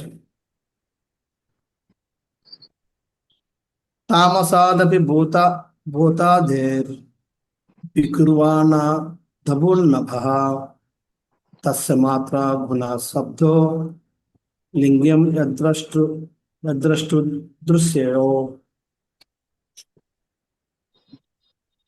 మిథ్యాహంకారపు చీకటి నుండి పంచభూతములలో తొలిదైన ఆకాశము ఉద్భవించను. ద్రష్ట దృశ్యముతో సంబంధం కలిగినట్టుగా ఆకాశం యొక్క సూక్ష్మ రూపము శబ్దమై ఉన్నది. సో ఇక్కడ మిథ్యాహంకారం, ఇప్పుడు అహంకారం నుంచి ఇంకా పంచభూతాలు పుడతాయని చెప్పాడు. అహంకారము ప్లస్ ఏదవుద్ది, ఏది తమోగుణం కలిసినప్పుడు, తమోగుణమే కదా మనకి ఈ తమోగుణం నుంచి ద్రవ్యం పడుతుంది అని చెప్పాం, పంచభూతాలు. సత్వగుణం నుంచి అధిష్టాన దేవతలు, అలాగే రజోగుణం నుంచి ఇవి కలిసినప్పుడు ఈ మిథ్యాహంకారం అంటే అహంకారము తమోగుణం రెండు కలిస్తే వచ్చి పంచభూతాలు. పంచభూతాల్లో మొదటిది అన్నిటికన్నా మొత్తమైంది ఆకాశం, సూక్ష్మైంది. అలా కాలక్రమేణా ఆ సూక్ష్మతో తగ్గిపోయి వాయు నుంచి సూక్ష్మ తగ్గింది అగ్ని సూక్ష్మం తగ్గితే జలం సూక్ష్మతే చిలగా ఈ సూక్ష్మ స్వభావం తగ్గుతూ వస్తుంటాం. అంటే పతనం అనమాట. అవన్నీ కాలక్రమేణా అవన్నీ తగ్గిపోతాయి. సో ఈ విధంగా మొట్టమొదటి ఈ మిథ్యాహంకారం తమోగుణంతో కలిసినప్పుడు వచ్చేది పంచభూతాల్లో మొదటైన ఆకాశం వస్తుంది. ఇప్పుడు ఇక్కడ ఉదాహరణ చెప్పారు, ద్రష్ట దృశ్యముతో సంబంధం కలిగినట్లుగా. ద్రష్ట అంటే అర్థం ఏంటి? తెలుసా ఎవరికైనా ద్రష్ట అంటే? చూసేవాడు ప్రభు. చూడడం, ఆ చూసేవాడు. వీక్షించడం, ఏది? వీక్షించడం కాదు. వీక్షించడం అంటే దృశ్యం. ద్రష్ట అంటే చూసేది ఇలా చూసేవాడు, ఏదైతే అది చేసేవాడు. ఆ ద్రష్టకి దృశ్యంతో సంబంధం ఉంటుందా లేదా? ఇప్పుడు నేను చూడగలుగుతున్నాను అన్ని, కానీ అక్కడ ఎదురుగా ఏమీ లేదనుకోండి, నా చూపుకి ఏమైనా అర్థం ఉందా?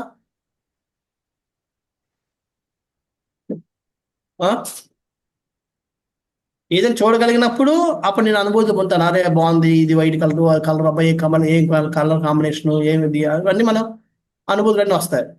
అసలు అది ఏమి లేకపోతే నేను చూస్తున్నా సరే మనకి ఏం అనుభూతి ఉండదు. అంటే దృశ్యం అనేది అవసరం. ఈ దృష్టికి దృశ్యం ఉన్నప్పుడే ఏదో ఒక ఆనందం, ఒక రకమైన ఎక్స్ప్రెషన్ అనేది వస్తుంది. అలాగే ఆకాశానికి కూడా ఒకటి కావాలి, అది ఏంటి? శబ్దం. శబ్దం ఆకాశం నుంచి శబ్దం పుట్టుకొస్తుంది, సూక్ష్మ రూపం. దాని యొక్క ఆకాశం కూడా సూక్ష్మ రూపం శబ్దం. సో అది ఎలాగ పట్టుకొస్తుందో నాకు తెలియదు, నాకు కూడా తెలియదు. సో ఈ విధంగా తన్మాత్రం ఎలాగైతే ఈ కన్ను ఉందంటే కన్నుతో పాటు కన్నుకి చూసే శక్తి కూడా ఉన్నది. అది ఎలాగొచ్చిందో మనకు తెలియదు. ఆ చూసే శక్తి లేకపోతే కన్ను ఉన్నా సరే లాభం లేదు. అలాగే ఆకాశం ఉండి ఆకాశానికి ఆ శబ్దం అనేది లేకపోతే ఆకాశం కూడా విలువ లేదు.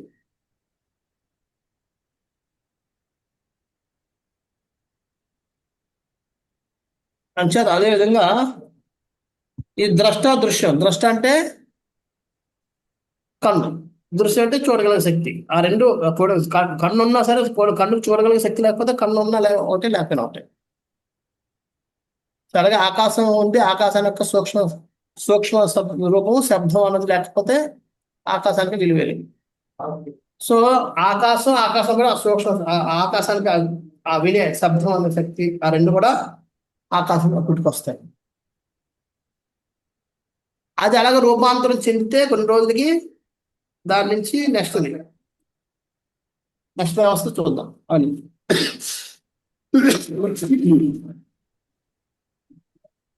సో భాష్యంలో ప్రభుపాద చెప్తున్నారు, ఆకాశము, వాయువు, అగ్ని, జలము, భూమి అనేది పంచభూతములు మిథ్యాహంకారపు చీకటి యొక్క వివిధ గుణములే ఉన్నవి. దీని భావం మహతత్వమునందు నిత్యాహంకారము భగవాన్ తటశక్తి నుండి ఉద్భవించినది. భౌతిక సృష్టిపై ఆధిపత్యం చెలాయించమని నిత్యాహంకార కారణం జీవుడు నిత్యాభోగము కొరకు మూలకములు సృష్టించబడినవి. ఇవన్నీ అసలు ఈ ఆకాశం అన్ని ఎందుకు సృష్టించబడాలి? ఎందుకంటే జీవుడు తన కోరిక ఇంకా వదులుకోలేదు, నేను ఆధిపత్యం చెలాయించాలని చెప్పి. ఆ ఆధిపత్యం చెలాయించడం కోసం అన్ని చేస్తుంటారు. ఎలాగైనా చూడండి, ఇప్పుడు ఒక ఇంట్లో ఒక పిల్లవాడు ఏదో ప్రాజెక్ట్ చేయాలి బాబు నాన్న ఇదంటే అప్పుడు ఏం చేస్తాడు? వాళ్ళ ఇంట్లో అవసరం లేనివన్నీ కూడా కొనుక్కొని వస్తారు వాళ్ళు. సిజర్లు, గమ్ములు, అవి ఇవి ఎందుకని ఇవన్నీ కొంటున్నారంటే ఏదైనా మా వాడు ఏదో చేస్తాం అంటున్నాడండి. సో అదేవిధంగా భగవంతుడికి ఎవరిని అవసరం లేకపోయినా మన జీవుడి యొక్క ఈ కోరికను తీర్చడం కోసం ఆయన ఇవన్నిటిని సృష్టిస్తూ ఉన్నాడు.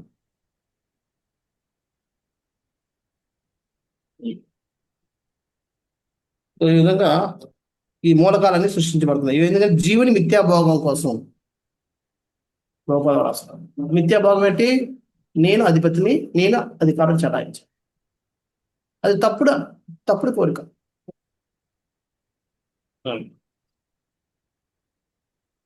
కానీ జీవుడే భోక్త ఏటకు మిథ్యావాంఛలు కలిగి ఉండను. ఈ మిథ్యాహంకారం ఇదే మూలము. ఈ కోరిక మనకు భ్రాంతి గురైన జీవుడు దేనిని వాంఛించినప్పుడు ఛాయామాత్ర అంశములు భగవత్ సంకల్పమున ఉత్పన్నమగును. జీవులు అట్టి ఎండమావుల వెంట కరుగు తీయటకు అవకాశం మొసగబడదు. సో ఇలాగా ఇవన్నీ ఈ మూలకాలన్నీ తయారు చేయబడతాడు. మూలకాలు తయారు చేయగానే జీవుడు ఏమనుకుంటాడు, ఇంకేటి ఇవన్నీ ఉన్నాయి, నా చాలు, నేను చేసేసుకుంటాను, నేను చేస్తాను. అని చెప్పి చేయడం మొదలు పెడతాం. అది ఫెయిల్ అవుతూ ఉంటుంది, చేస్తూ ఉంటాడు, ఫెయిల్ అవుతుంటాడు, చేస్తూ ఉంటాడు, ఫెయిల్ అవుతూ ఉంటాడు, చేస్తూ ఉంటాడు. అలాగైతే జీవితం తినగా వెళ్తూ ఉంటాయి.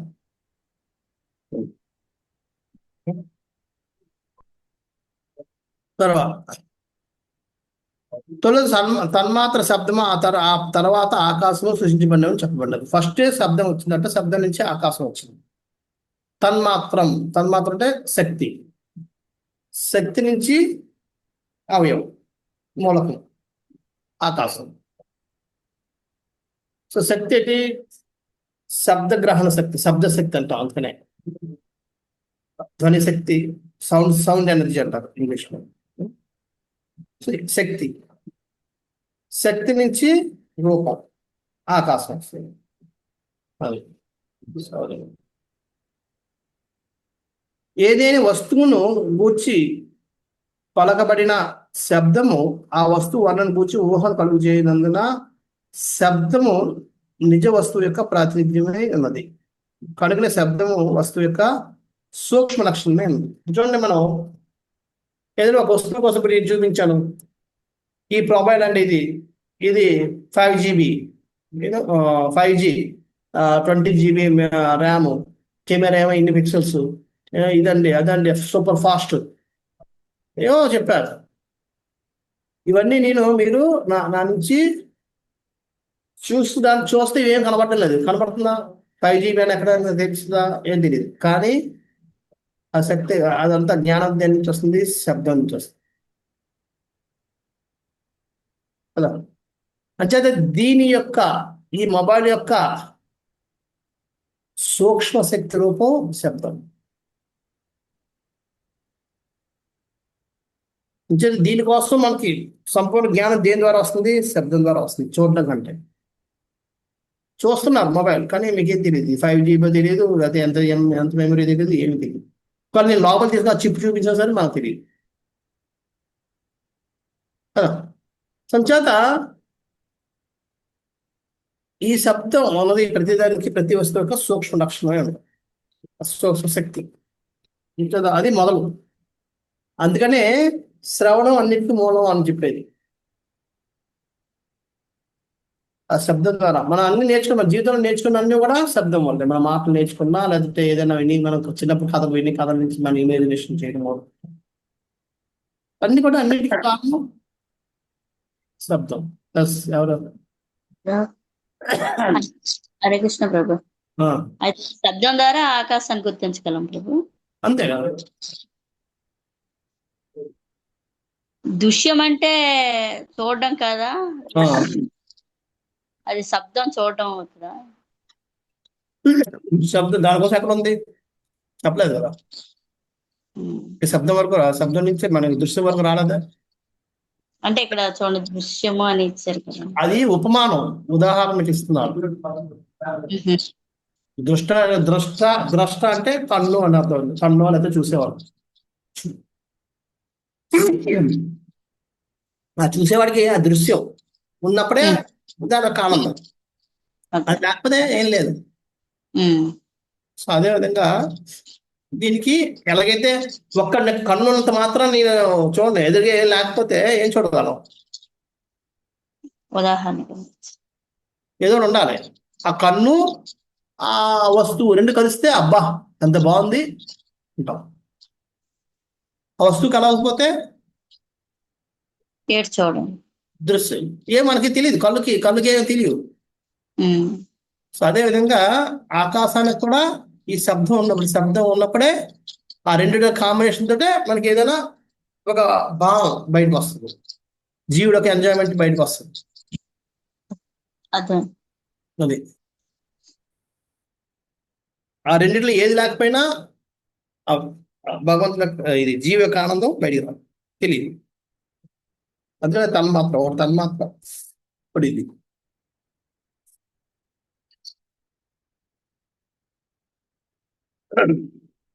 నెక్స్ట్, భగవానుడు మరియు అతని శబ్ద ప్రాతినిధ్యము పరిపూర్ణ జ్ఞానమైన కారణం ఆ రెండు అంశములు అభిన్నములై ఉన్నవి.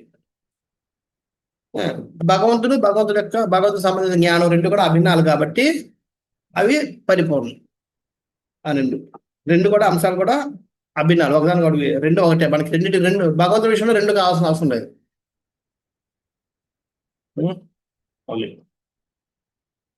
భగవాన్ పవిత్ర నామం ఉచ్చరించడం ద్వారా మనుషుడు శీఘ్రమే అతని సహచర్యం అనుభవించగలడు. విశుద్ధ భక్తుడు క్షణకాల మాత్రము భగవాన్ నుండి వేరుగా ఉండకూడదు. సో ఇవన్నీ ప్రభుపాద ఇంకా ఆ శబ్దం కోసం వచ్చేటప్పటికి పరిణామ పదం చెప్తారు. ఇది సో ఈ విధంగా ఈ అహంకారం నుంచి పంచభూతాల్లో మొట్టమొదటిది ఆకాశం వచ్చింది. తర్వాత మిగతా వేళ పుట్టుకొచ్చారని ఇక్కడ చెప్తారు. నభసోదా వికుర్వానాద్ అభూత్ స్పర్శ గుణో నిలహ పరన్వయ శబ్ద వాంశ్చ ప్రాణవోజ సహో బలం వాయురూపీ వికుర్వానాత్ కలకర్మ స్వభావతః ఉపపద్యత తేజో వై రూపవత్స్పర్శ శబ్దవత్ తేజనస్తు వికుర్వానాత్ అసీధంబో రసాత్మకం.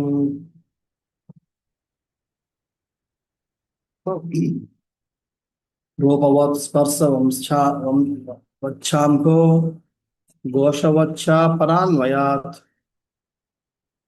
విశేషస్తు వికుర్వానాద్ అంబసు గంధవానభూత్ పరాన్వయాత్ రసస్పర్శ శబ్దరూప గుణాన్వితః.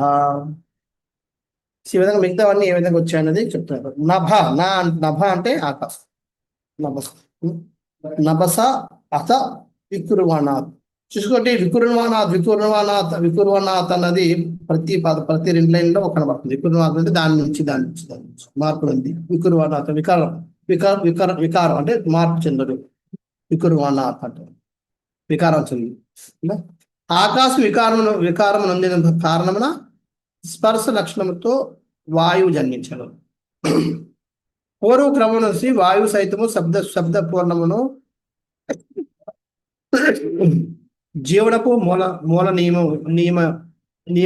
నియమ పూర్ణమును ఓజస్సు మనోశక్తి దేహశక్తి అయి.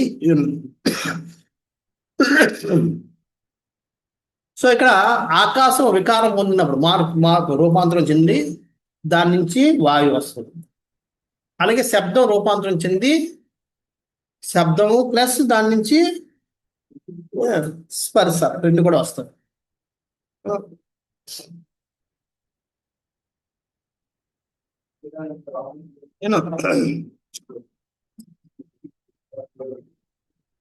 కాలక్రమం మరియు స్వభావ రీత్యా వాయు వికారం అనేది స్పర్శ మరియు శబ్ద లక్షణంతో రూపం నొందుచు అగ్ని జన్మించను.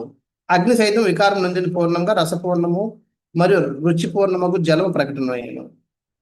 పూర్వపు క్రమమున ఇదియును స్పర్శ రూపములను కలిగి ఉండి శబ్ద పూర్ణమును అయి ఉన్నాయు. భూమిపై వైవిధ్యము ద్వారా మార్పు నొందినందున జలము గంధపూర్ణముగా గోచరించచ్చు. పూర్వ క్రమం వల్లనే గుణరీతిని రస స్పర్శ శబ్ద రూప పూర్ణముగా నవ్వడం. ఈ విధంగా ఇప్పుడు మనకి ఆకాశం నుంచి ఆకాశానికి శబ్దం రెండు ఉన్నప్పుడు ఆ రెండు కలిస్తే మనకి ఏదో ఒక ఆనందం వస్తుంది. ఇప్పుడు ఆకాశం కాలక్రమేణా రూపాంతరం చెంది వాయువుగా మారిపోయింది. వాయువు మారిపోతే శబ్దం కూడా రూపాంతరం చెంది వేరేగా అవుతుంది. ఇప్పుడు అయితే ఇప్పుడు శబ్దం ఇప్పుడు ఆకాశం కూడా ఉంది కాబట్టి ఆకాశం ఉంటే శబ్దం కూడా ఉండాలి కదా. ఆకాశం ఉంటుంది కాబట్టి ఆకాశం రూపాంతరం చెందింది, ఆకాశం ఉంది, ఆకాశం నుంచి మళ్ళీ కొత్తది కూడా వచ్చింది. చూడండి, చాలా మట్టుగా మనకి ఊర్ల పేర్లు కానీ కూడా మారుతూ ఉంటాయి. మనం చూసుకుంటే పూర్వం కొన్ని పేర్లు ఉంటాయి. ఏవో ఇది వచ్చింది దాని నుంచి దీనికి అది ఇలాగ వాడుకలో ఈ విధంగా వచ్చేసింది అని చెప్పుకుంటుంటాం. సో ఆ విధంగా ఈ మార్పు చెందినప్పుడు ఆకాశం వాయువుగా మారింది. అలాగే శబ్దం నుంచి మార్పు రూపాంతరం చెంది స్పర్శ వచ్చింది. కానీ ఆకాశం కూడా ఉంది కాబట్టి శబ్దం కూడా ఉంది. ఇప్పుడు ఆకాశానికి స్పర్శ, ఆకాశానికి శబ్దము, వాయుకి స్పర్శ అనేది ఉంటే అలాగే ఉంటే ఇప్పుడు మనం దిగజారుతున్న కొద్దీ మనం ఎందుకు దిగజారుతుంటాం? ఇంకా ఇంకా ఏదో ఆనందించాలి, ఇంకా ఆనందించాలి, ఇంకా ఆనందించాలి, ఇంకా పెద్దగా సాధించాలన్న కోరిక వల్లే మనం ఇంకా దిగజారుతూ ఉంటాం కదా. అది దిగజారాలి అంటే మనకులో వసతులు ఎక్కువ ఎంత వసతులు ఎక్కువ ఉంటే అంత దిగజారుతూ ఉంటాం. ఇప్పుడు చూడండి, సింపుల్, మనం భోజనం చేయాలనుకుంటున్నాం, పప్పు అన్నం అయితే ఉందంటే అన్నాం అనుకోండి, నోరు మూసుకుని తినేస్తాం కదా, ఇంకేముంది. అలా కాకుండా పప్పు ఉందండి, అన్నం ఉందండి, పప్పు కానీ కూర కానీ ఏదో ఒకటి అన్నా కూడా కొద్దిగా ఆలోచిస్తాం, కూర తీసుకున్నా అన్నం తీసుకున్నా. ఆ చాయిస్ ఎక్కువ అవుతున్న కొద్దీ మళ్ళీ కన్ఫ్యూజన్ పెరుగుతూ ఉంటుంది, కోరిక కూడా పెరుగుతుంది. అది కూడా కొద్దిగా తింటే బాగున్నాయి, ఇది కూడా కొద్దిగా తింటే బాగున్నాం, అది కొంచెం టేస్ట్ చేస్తే బాగుంది కదా. ఆప్షన్ లేదనుకోండి, ఆ చాయిసే లేదనుకోండి, నోరు మూస్తే ఏది ఇస్తే తినేసి వచ్చేస్తాం. ఎప్పుడైతే చాయిస్ ఉందో అది కావాలి, ఇది కావాలి, ఇది కావాలని కోరికలు పట్టుకుంటాయి. సో ఈ కోరిక ఉండడం వల్ల భగవంతుడు ఏం చేశాడు అంటే, ఇప్పుడు ఆకాశానికి శబ్దం ఇచ్చాడు, వాయుకి స్పర్శ ఇచ్చాడు, కానీ జీవుడు ఆలోచిస్తున్నాడు ఆ ఆ శబ్దం కూడా ఉంటే బాగుండేమో అని. అందుకని ఆ శబ్ద గుణం కూడా వాయువుకి ఇచ్చాడు. అంచేది వాయువుకి మనం వాయువుని ఎలాగ తెలుసుకోగలుగుతాం? శబ్దం ద్వారా, స్పర్శ ద్వారా. ఏం గాలి వేస్తుందంటే స్పర్శ. మన లోపల ఉన్న బయట ఎంత గాలి వస్తుంది చూడండి, శబ్దం చూడండి ఎలా ఉందో, ఎంత తీవ్రంగా ఉందో గాలి. గాలి గాలి యొక్క తీవ్రత మనం శబ్దం ద్వారా తెలుసుకోగలుగుతాం. అంటే వాయువుకి శబ్దం ఉంది, ప్లస్ ఇది కూడా స్పర్శ కూడా. ఆ తర్వాత అది ఆ వాయువు రూపాంతరం చెంది అగ్నిగా వస్తుంది. అగ్నిగా వచ్చేది, అగ్నికి ఇంకోటి ఏంటి? స్పర్శ. స్పర్శతో పాటు రూపం.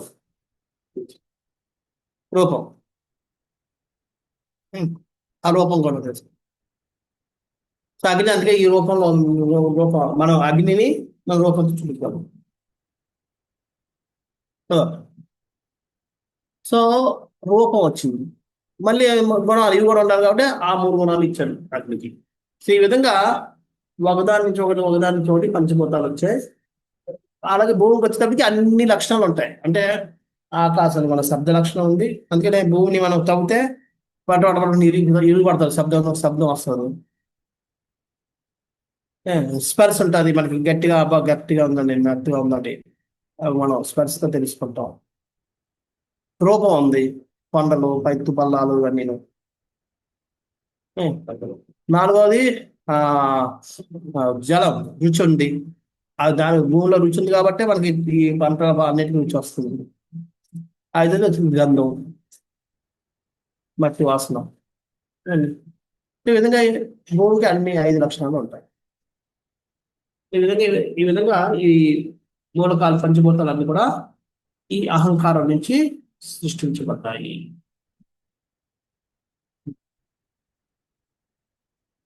సో ఇక్కడ ప్రభుపాదుల వారు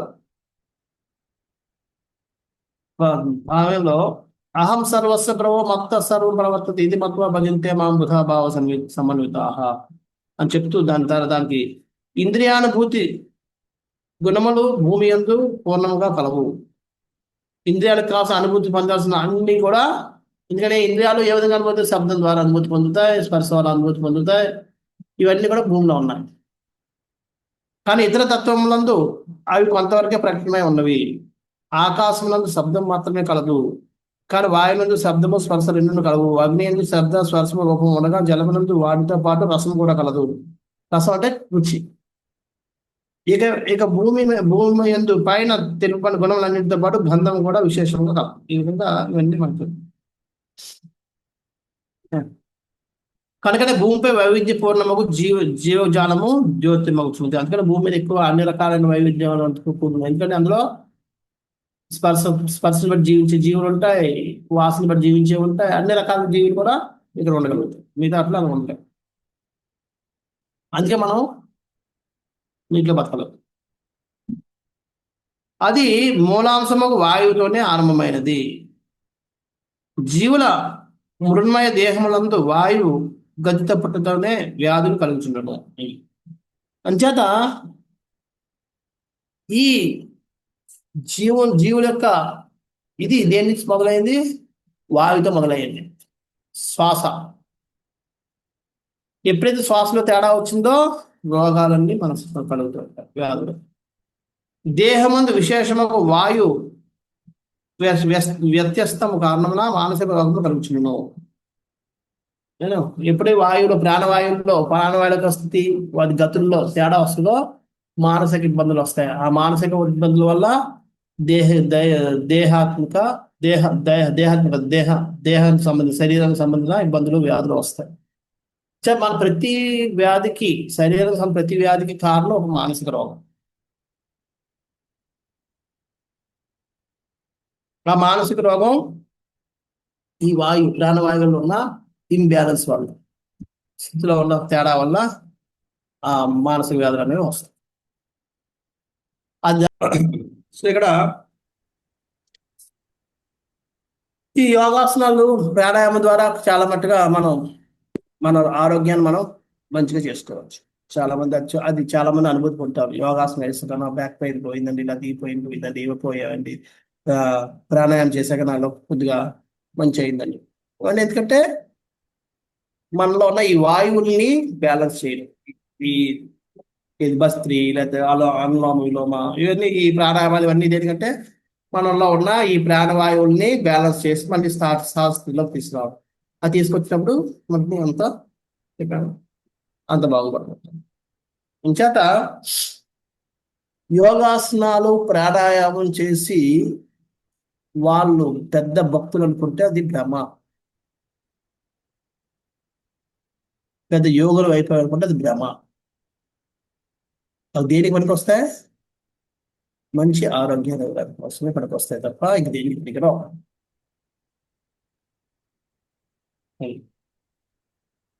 చాలా మంది యోగాసనం చేసేసి పెద్ద సాధకులు, మేము యోగులు అని మురిసిపోతుంటారు. కానీ యోగం అంటే భగవంతుడితో సంబంధం కలిగి ఉండాలి. ఈ యోగాసనాలు ప్రాణాయామం చేసి మళ్ళీ భక్తి చేస్తే అప్పుడు దానికి అర్థం. లేకపోతే ఓన్లీ ప్రాణాయామం యోగాసనాలు చేసి నేను యోగిని అయిపోయాను అనుకుంటే అది భ్రమ.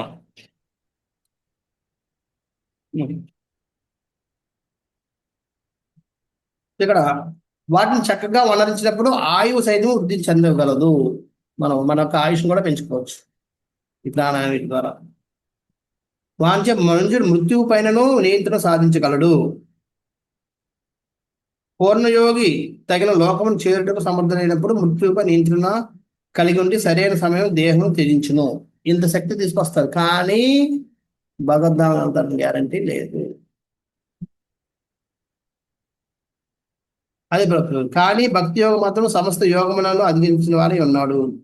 సర్వనియామకుడును శ్రీకృష్ణ భగవాన్ దివ్య సంకల్పం అతడు భౌతిక జగమునకు దూరం పరముగానున్న స్థానమును ఉద్ధరింపబడి ఆధ్యాత్మిక ఆకాశమందులు ఒకనొక లోకములో నెలకొల్పబడి బడుటయ్యి అందులో కారణం.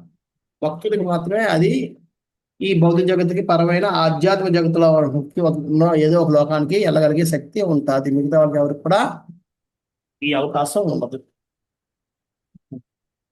మిగతా వాళ్ళు కావాల్సినప్పుడు వాళ్ళకి ఎప్పుడు చనిపోవచ్చు, వాళ్ళ సంకల్పానుసారం వాళ్ళ ఆయుష్ని పెంచుకోవచ్చు, అన్ని చేసుకోవచ్చు. కానీ వాళ్ళ భగవద్ధామం మాత్రం వెళ్ళడానికి కుదరదు. అది ఓన్లీ భక్తుడికి మాత్రమే సాధ్యం. సో ఈ విధంగా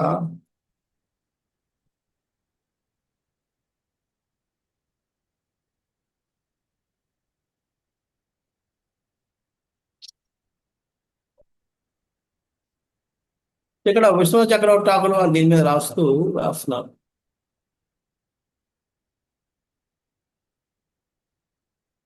సో మనకి శబ్దం, ఇది ఆకాశం నుంచి వాయువు పుట్టింది.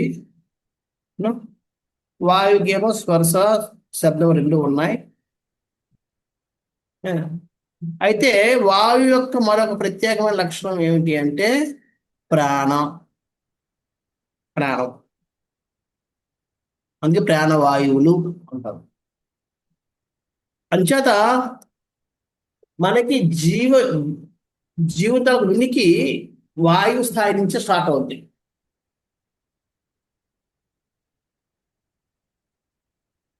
ఎందుకంటే అక్కడి నుంచి కావాలి వాయు ప్రాణం. తన శరీరం చల్లగా అయిపోతే మళ్ళీ అది ప్రాబ్లమే. సివిల్గా రకరకాలు ఇవన్నీ. కొంచెం ప్రాణం.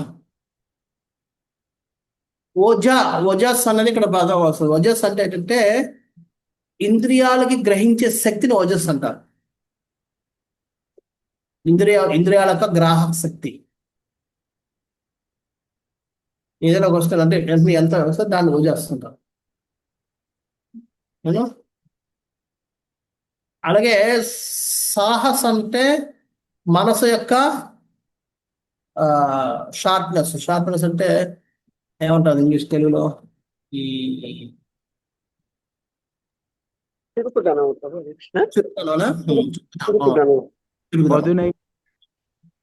మనసు యొక్క చురుకుదనాన్ని సాహస్ అంటారు, ఇంద్రియాలకు చురుకుదనాన్ని ఓజస్ అంటారు. అలాగే శరీరం యొక్క చురుకుదనాన్ని బలం అంటారు.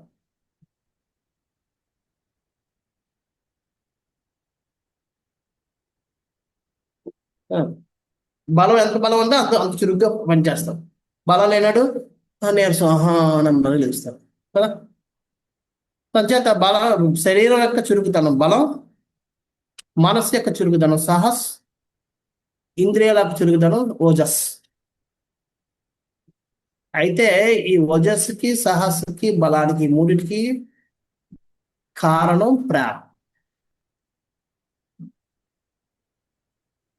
ప్రాణవాయువు. ఆ ప్రాణవాయువు ఉన్నంతసేపు ఇవన్నీ పనిచేస్తాయి. ప్రాణవాయువు లేకపోతే మొత్తం అయిపోతాయి. ప్రాణవాయువు తేడా వస్తే ఏదో ఒకటి తేడా అయిపోతుంది. మనసు బాగాలేదు, చిరాకుగా ఉంది, లేదంటే ఇంద్రియాలు సరిగ్గా పని చేయు, కనబడడం లేదు, లేదు, హెల్త్ బాగోలేదు, నీరసం, ఇవన్నీ కూడా వీటికన్నిటికీ కారణం ప్రాణవాయువు. ఆ విధంగా ఈ ప్రాణవాయువు అన్నది పనిచేస్తుంటుంది, మొత్తం అంతా నియంత్రిస్తుంది. అది ఎవరికైనా డౌట్స్ ఉన్నాయా?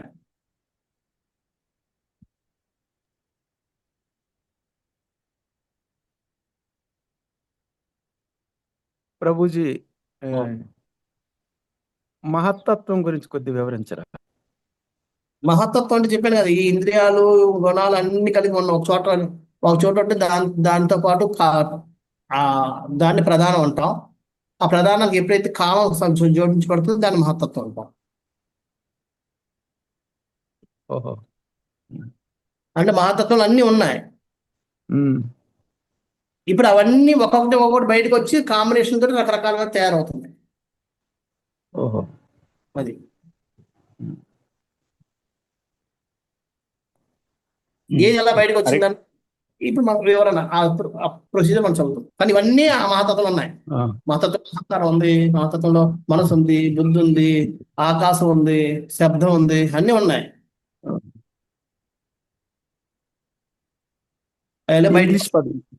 ఇంగ్లీష్ పదం ఏంటి ప్రభు ఇది మహత్తత్వంకి? ఇంగ్లీష్ టర్మ్ ఏంటి మహత్తత్వంకి? మహత్తత్వం ఇంగ్లీష్ అదే. ఈ టాపిక్ కొద్దిగా డిఫికల్ట్, చదవాలి. ఈ టాపిక్ కొద్దిగా డిఫికల్ట్ గా ఉంది, డీటెయిల్డ్ గా స్లోగా చదవాలి 2-3 సార్లు. అది అదే అందుకే నేను కూడా స్లోగా వెళ్తున్నా. అదే స్లోగా వెళ్ళారు.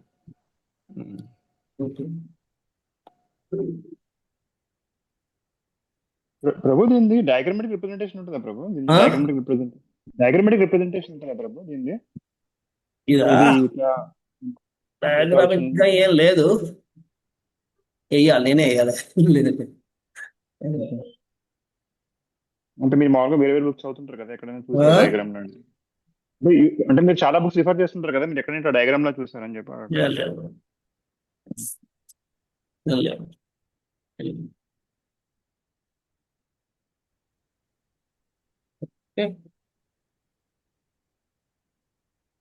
నెక్స్ట్ హరే కృష్ణ ప్రభుజీ.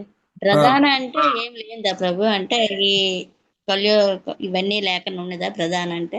ప్రధానం అంటే ఏం లేదు, ఒక చోట అలా పని ఉందా, అన్ని ఒక చోట పని ఉంటాయి, దాని ప్రధానం. ఓహో, అదే మీరు మా ఎప్పుడైతే దానికి కాలం కాలం కలుస్తుందో అప్పుడు, ఎందుకు చెప్పాను నేను ఉదాహరణ, అన్ని సాంబార్ కాసు అన్ని ఒక గిన్నెలు వేసి మనం పెట్టేస్తాం.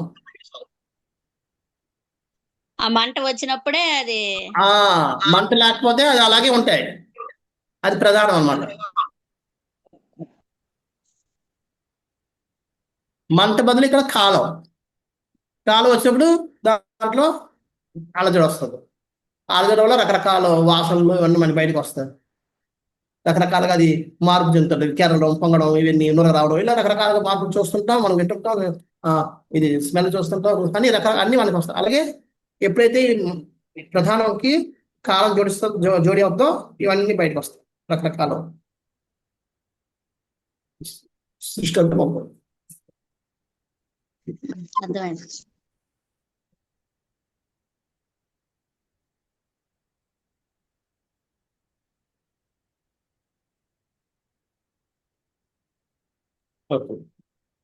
హరే కృష్ణ ప్రభుజీ. హరే కృష్ణ ప్రభుజీ.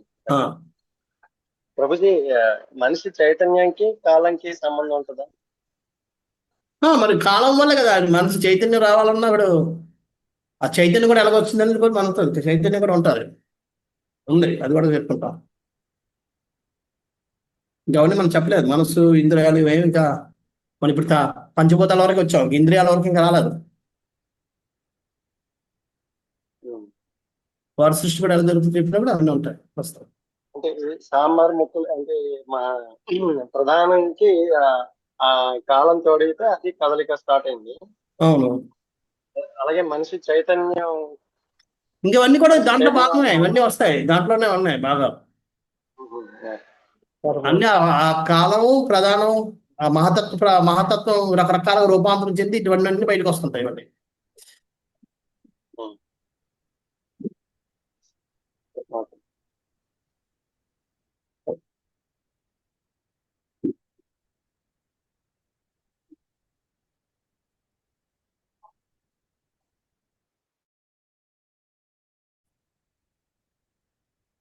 ఓకే, నెక్స్ట్ వైకారికాన్మనోజ్ఞే దేవా వైకారికా దశ దిగ్వాతార్క ప్రచేతోస్వి వహ్నింద్రో పేంద్రమిత్రక. సత్వగుణం నుండి మనస్సు ఉద్భవించి ప్రకటమగును. అదే విధంగా దేహ చలనలను నియంత్రించు 10 దేవతలు కూడా ప్రకటమయ్యారు. వారే దిక్కులను నియమించువారు. వాయు నియామకుడు, దిక్కులు నియమించేవాడు వాయు నియామకుడు, సూర్యదేవుడు, దక్ష ప్రజాపతి జనకుడు, అశ్విని కుమారులు, అగ్నిదేవుడు, ఇంద్రుడు, ఉపేంద్రుడు, ఆదిత్యులలో ముఖ్యుడు, ప్రజాపతి ఏకు బ్రహ్మ అనువారిగా పిలువబడి వీరందరూ ఆ రీతిగా ప్రకటనమయ్యారు.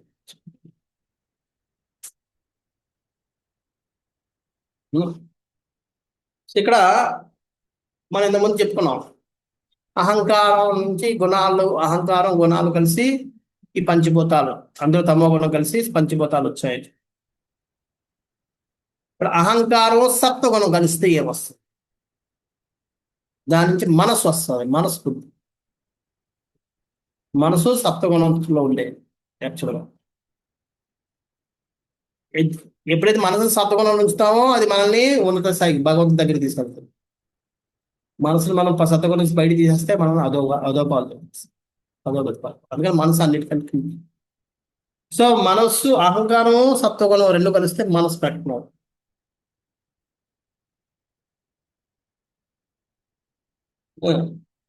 అలాగే దేహచలన, దాంతోపాటు వాళ్ళ యొక్క జ్ఞానశక్తి ఉంది. జ్ఞానశక్తి వల్ల ఏమవుతుంది? దేవతలు పుడతారు. ఈయనగా 10 మంది దేవతలు పుట్టారు. ఎవరు ఆ దేవతలు? దిక్పాలకులు.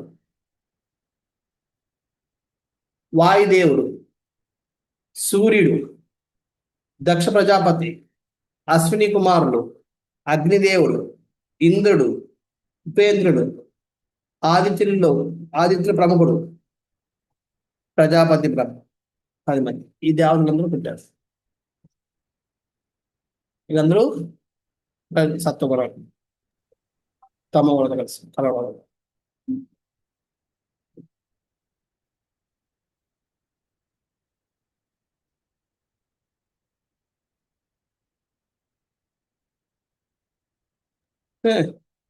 ఇక్కడ ప్రభుపాల వారి భాషలో రాస్తున్నారు, వైకారికం సృష్టి యొక్క తటస్థశక్తి కాగా తేజస్సు సృష్టి యొక్క ఆనందమై ఉన్నది. ఇక తమస్సు అనేది అజ్ఞానాంధకారములకు భౌతిక స్థితి యొక్క పూర్ణ ప్రదర్శనమే ఉన్నది. వైకారికం అంటే వికారం, మార్పు. వైకారికం అంటే వికారం అంటే మార్పు. తటస్థ శక్తి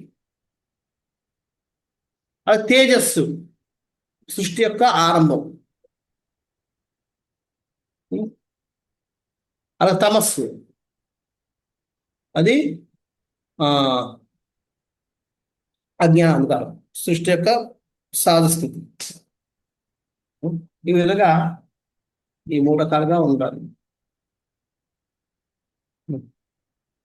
మానవ నాగరికత ఇంద్రియములను శుద్ధిపరచడం కొరకే నిర్దేశపడి ఉన్నందున ఇంద్రియార్థములను అవసరమైనంత వరకే వసుకోవలను, కానీ కృత్రిమ భోగావసరములను అధికం చేసుకునేందుకు కాదు. ఇక్కడ ప్రభుపాద చెప్తారు, మన మానవ నాగరికత, మానవ జన్మ ఇవన్నీ కూడా మనం శుద్ధిపరచుకోవడం వస్తుంది. కాబట్టి మనం ఇంద్రియార్థాలని అవసరమైనంత వరకే వాడాలి, మిగతా దానికి వాడుకోవాలి. ఇక్కడ ఇంతకుముందు మనం మాతాజీ అడిగారు, ఎలాగంటే మనకి తమోగుణం, కొత్త వస్తువులు, కొత్తతనం అన్నది తమోగుణం దారింది. చూడండి, ఎప్పుడైతే మనం రాను కృత్రిమ పద్ధతులను మనం మొదలు పెడుతున్నాం, కృత్రిమ పద్ధతిని మొదలు పెట్టడం దేనికి? మన యొక్క ఎంజాయ్మెంట్ని పెంచుకోవడం కోసం.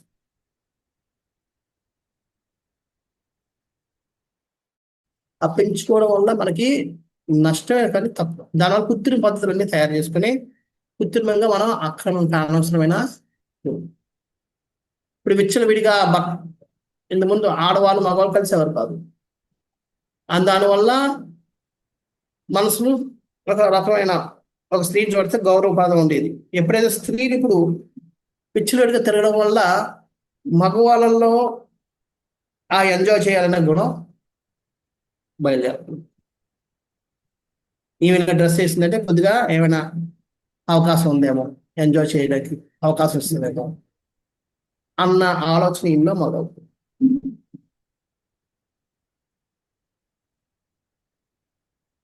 నేను జపాన్లో ఉన్నప్పుడు ఒక అమ్మాయి ఉండేది,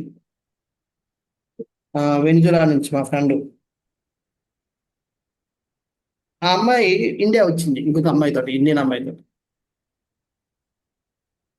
వచ్చినప్పుడు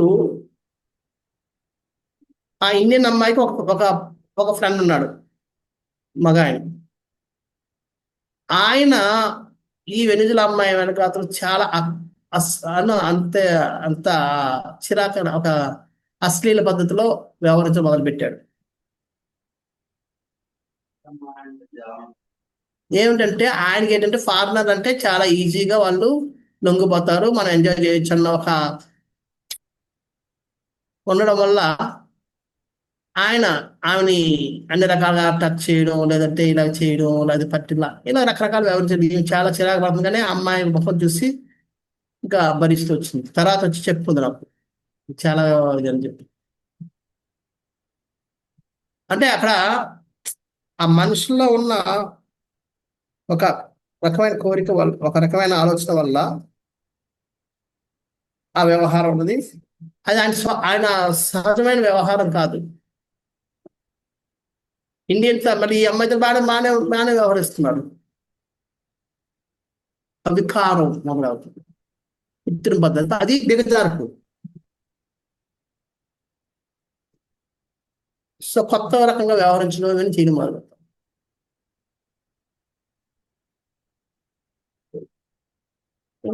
సో ఈ విధంగా వాళ్ళు అది దిగజారుడు. నేను కూడా అక్కడ జపాన్లో ఉన్నప్పుడు వీళ్ళందరూ ఈ దక్షిణ లాటిన్ వాళ్ళందరూ కూడా ఆడవాళ్ళు మగవాళ్ళు కలిసి డ్యాన్స్ చేస్తుంటారు. నేను వేసేవాడు కాదు, నన్ను లాక్కుని వెళ్ళి బలవంతాన నన్ను పట్టుకొని మరి డ్యాన్స్ చేసేవాడు. అది వాళ్ళకి సంస్కారం అనిపిస్తుంది. మన దృష్టిలో అది యాక్చువల్ దిగజారిపోయాడు. ఆ దిగజారిపోయాడు కాబట్టి వాళ్ళు దిగజారిపోయాడు, అది దిగజారిపోతే తెలియడం లేదు.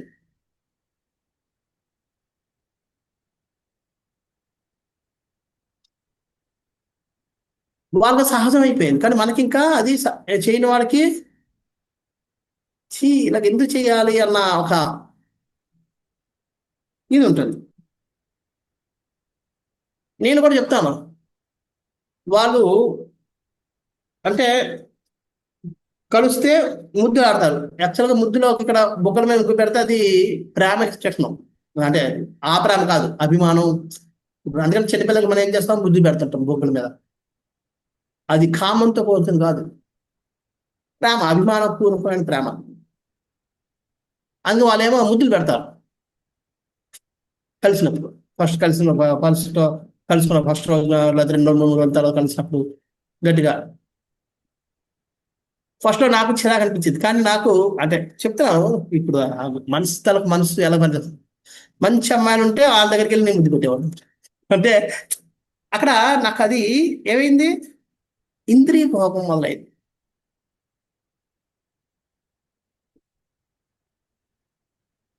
సో ఇవి అంటే కృత్రిమ పద్ధతులు, దిగజారిపోతాం ఈ కృత్రిమ పద్ధతుల వల్ల. అందుకే తమోగుణం, కొత్త పద్ధతి ఎప్పుడైనా సరే తమోగుణం. సో ఇవన్నీ ఈ కృత్రిమ బాగా అవుతాయి, ఇవన్నీ అధికం అవుతుంటాయి. కానీ మానవ నాగరికత దానికోసం చేయకూడదు. మానవ నాగరికత అనేది ఇంద్రియాలను నిగ్రహించుకోవడానికి, ఇంద్రియాలు అది ఉంది కాబట్టి మనం అవసరమంతగా వాడుకోవాలి. లేకపోతే ఏమవుతుంది, కృత్రిమ పద్ధతులు మనం తయారు చేయడానికి వస్తాయి. కొత్తవన్నీ తయారవుతుంటాయి. అంచేది మన యొక్క వికారాలు కొత్త ఆటల్ని తయారు చేయడానికి మనకి, అందుకనే ఆ వికారాల వల్లే ఈరోజు కొత్త వ్యాధులన్నీ వస్తున్నాయి. తెలియనివి, ఎప్పుడు విన్నవి. ఎందుకంటే ఇవి కొత్త కృత్రిమ పద్ధతులు. పూర్వం ఆ కృత్రిమ పద్ధతులు ఉండేవి కాదు కాబట్టి ఆయుర్వేదంతో అన్ని నయం అవుతుండేవి. ఎందుకని జీవన విధానం ఉంది కాబట్టి నువ్వు ఇక్కడ తప్పు ఈ జీవన విధానం మార్చుకొని సరిపోయేది అంతా. ఇవన్నీ కృత్రిమ పద్ధతులు ఎక్కువైపోయాయి కాబట్టి ఎవరు ఏ విధంగా వ్యవహరిస్తున్నాడో తెలియదు, ఎవరు ఏం చేస్తున్నాడో తెలియదు. దానివల్ల రోగాలు కూడా కొత్త వస్తున్నాయి. డాక్టర్లు కూడా అంత చెప్పడం లేదు ఎందుకు వస్తుందో రోగం. సో ఇదంతా దిగజారుపుడు యొక్క ఇది.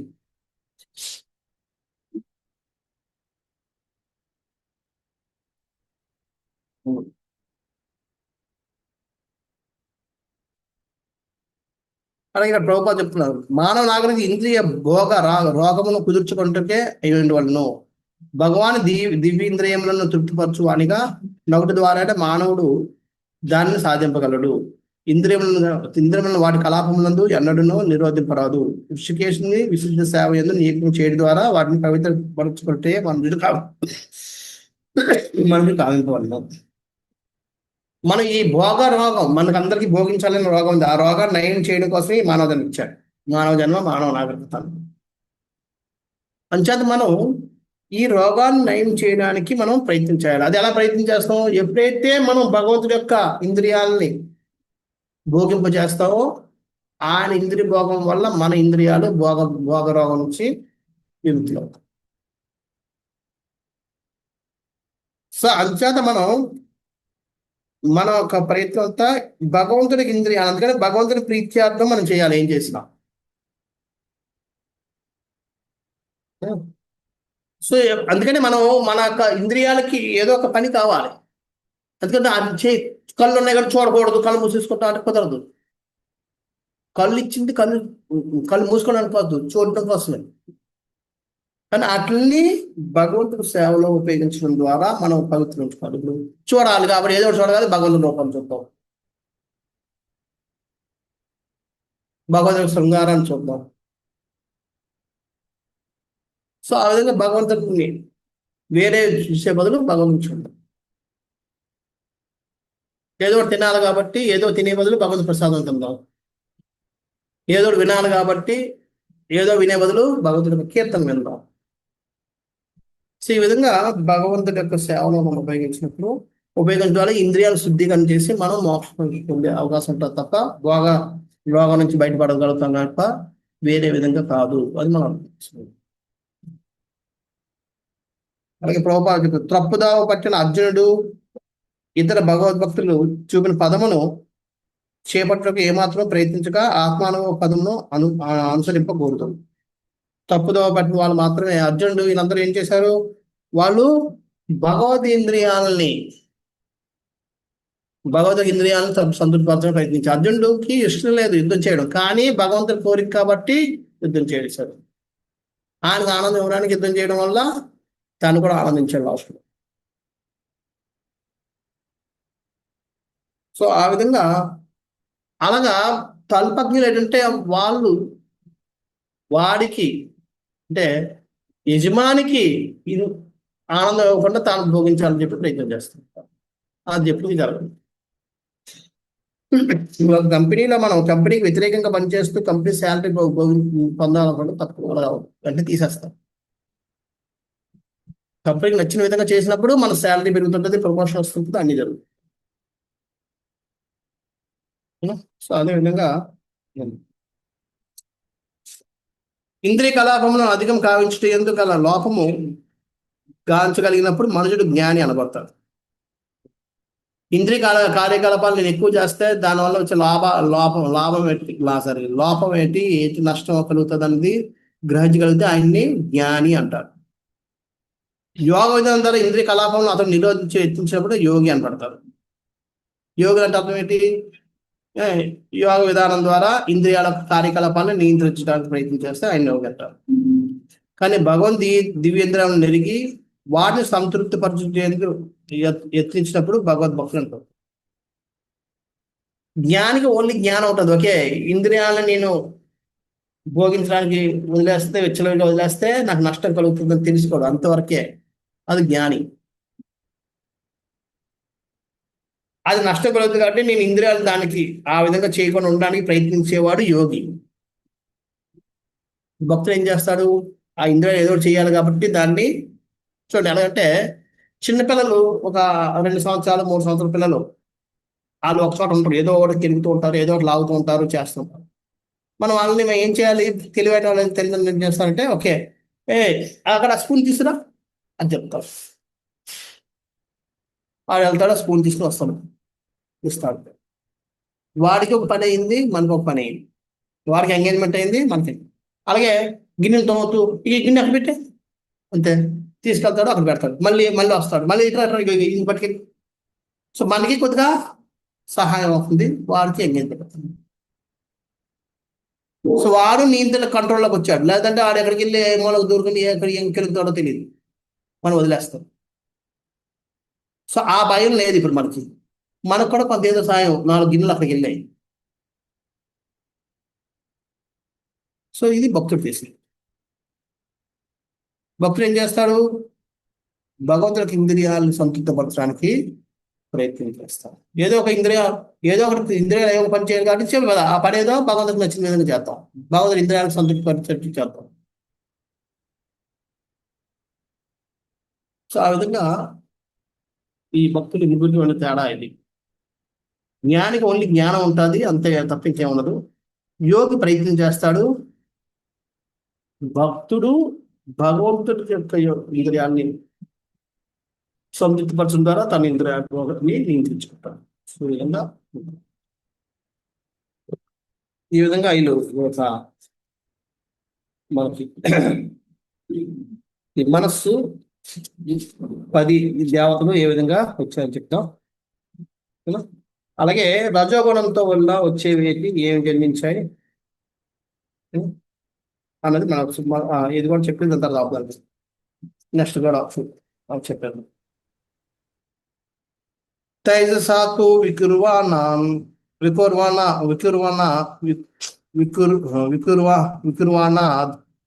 ఇంద్రియాని దశా భవన్ జ్ఞానశక్తి క్రియాశక్తి బుద్ధి ప్రాణశ్చ తేజసౌ తైజసౌ శ్రోత్రం త్వక్ ఘ్రాణ దృగ్జి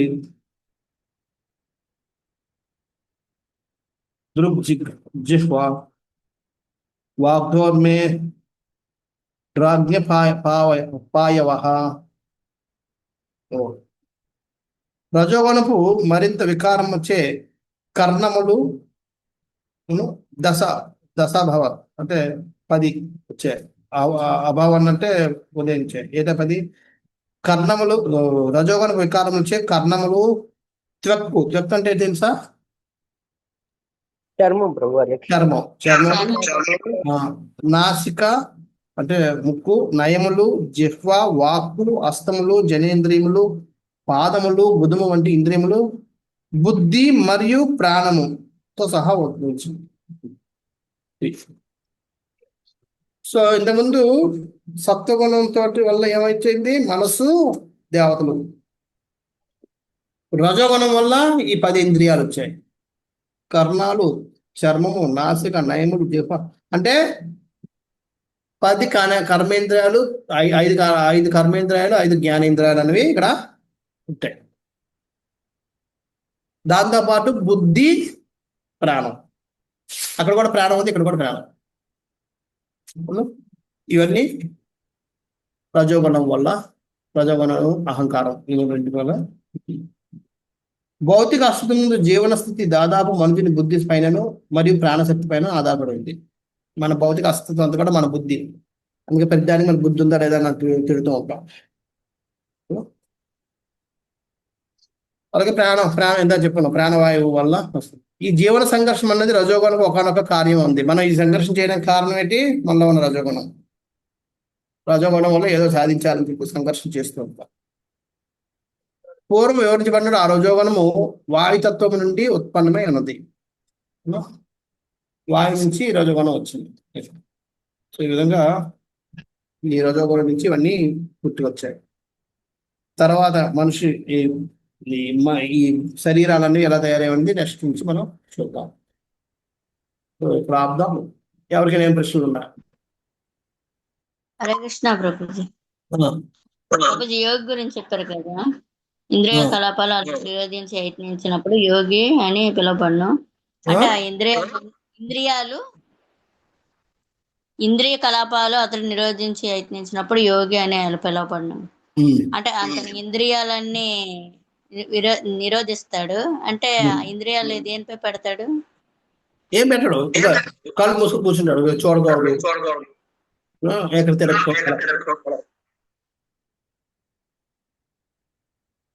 మరి మనసు కంట్రోల్ అవుతుంది ప్రభుగా. దాన్ని కూడా నేను తెచ్చుకోవడం ప్రయత్నం చేస్తాడు. ఆ మనసుని శ్వాస పెట్టడం ఇలాగా.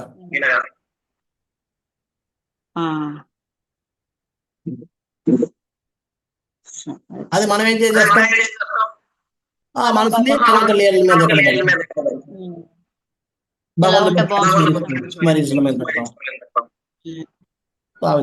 మనదైతే అది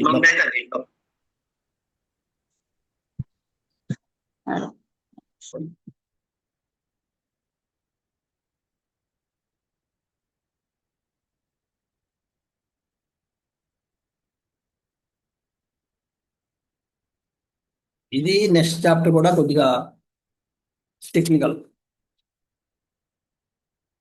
దాని తర్వాత కొద్దిగా అవతారాల కోసం వాటి కోసం వస్తుంది, కొద్దిగా పర్వాలేదు. ఈ నెక్స్ట్ చాప్టర్ వరకు ఇది కూడా నెక్స్ట్ క్లాస్ ఇంకా ఇంకొంచెం డీప్ ఉంటుంది. విరాట్ రూపం కోసం వీటి కోసం వస్తుంది. శరీరాల్లో కాబట్టి శరీరాల్లో మొట్టమొదటి శరీరం విరాట్ రూపం. మనం విరాట్ రూపాన్ని చాలా మంది అందరూ ఏదో గొప్ప అనుకుంటారు, కానీ విరాట్ రూపం శరీరం. ఇవన్నీ కొంచెం చూద్దాం. Excessive selfishness leads to pride, right? Excessive over selfishness leads to pride. And if that pride makes you feel I want to become like something like that, then that is also selfishness. Any ఇప్పుడు ఏదైనా సరే మనం నా కోసం అని ఆలోచిస్తే selfishness. Suppose if we also want to develop patience, tolerance, adjustment, and like someone, then that is also selfishness. మళ్ళీ come again. Suppose somebody wants to develop some qualities or transform themselves, then that is also. If anyone wants to transform themselves, then that is also selfishness only. మార్పు చెందాలనుకోవడం దేనికోసం మార్పు చెందాలన్న దాన్ని బట్టి ఉంటుంది.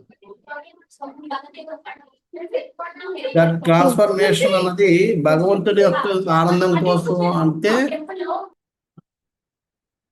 అది selfishness కాదు. అది తన పేరు ప్రఖ్యాతుల కోసం దానికోసం అయితే సెల్ఫిష్నెస్.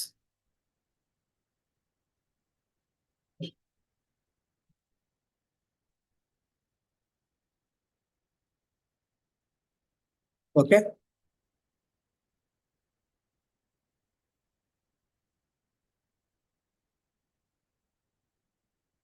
ఓకేనా?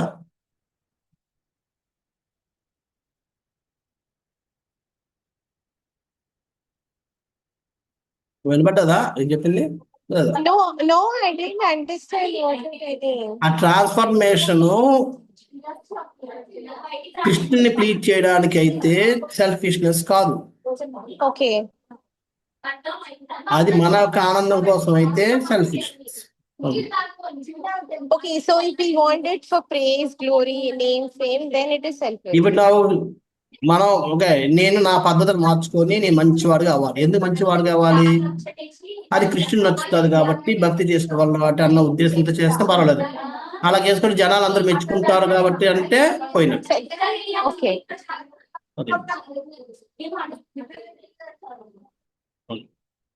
సో అది ఎందుకోసం మనం మారాలనుకుంటున్నాం అన్న దాన్ని బట్టి మళ్ళీ అది సెల్ఫిష్నెస్ కాదా అన్నది తెలుస్తుంది.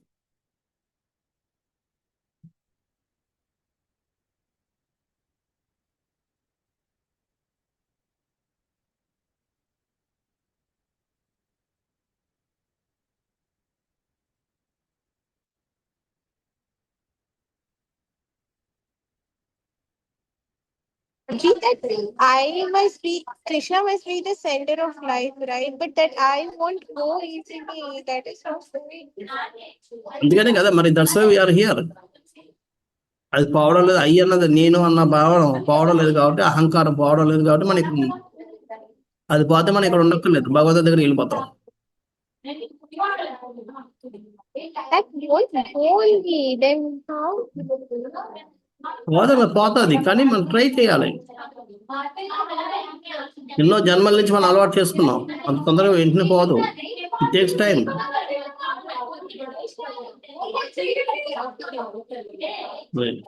So we should keep on trying. That's all. అంతే జీవితం అంతే, మన జీవితం అంతే అంతే జీవితం సాధన అది.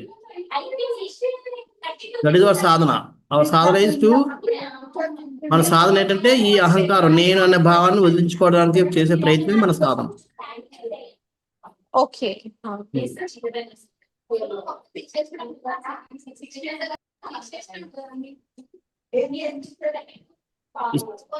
Backside noise is there.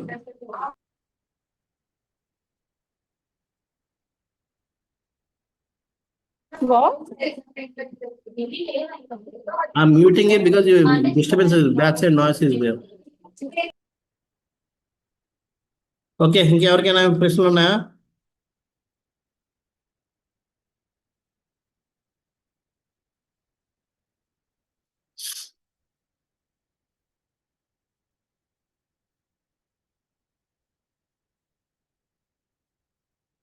ఎవరికి లేకపోతే ప్రాబ్లం? శ్రీల ప్రభుపాదికి గ్రంథరాజు శ్రీమద్ భాగవతంకి వాంఛ కల్పతరుభ్యశ్చ కృపా సింధుభ్య ఏవ చ పతితానాం పావనేభ్యో వైష్ణవేభ్యో నమో నమః. అనంతకోటి వైష్ణవ భక్తులందరికీ జయ. జయ కృష్ణ. కృష్ణ ప్రభు. హరే కృష్ణ ప్రభు. ధన్యవాదాలు.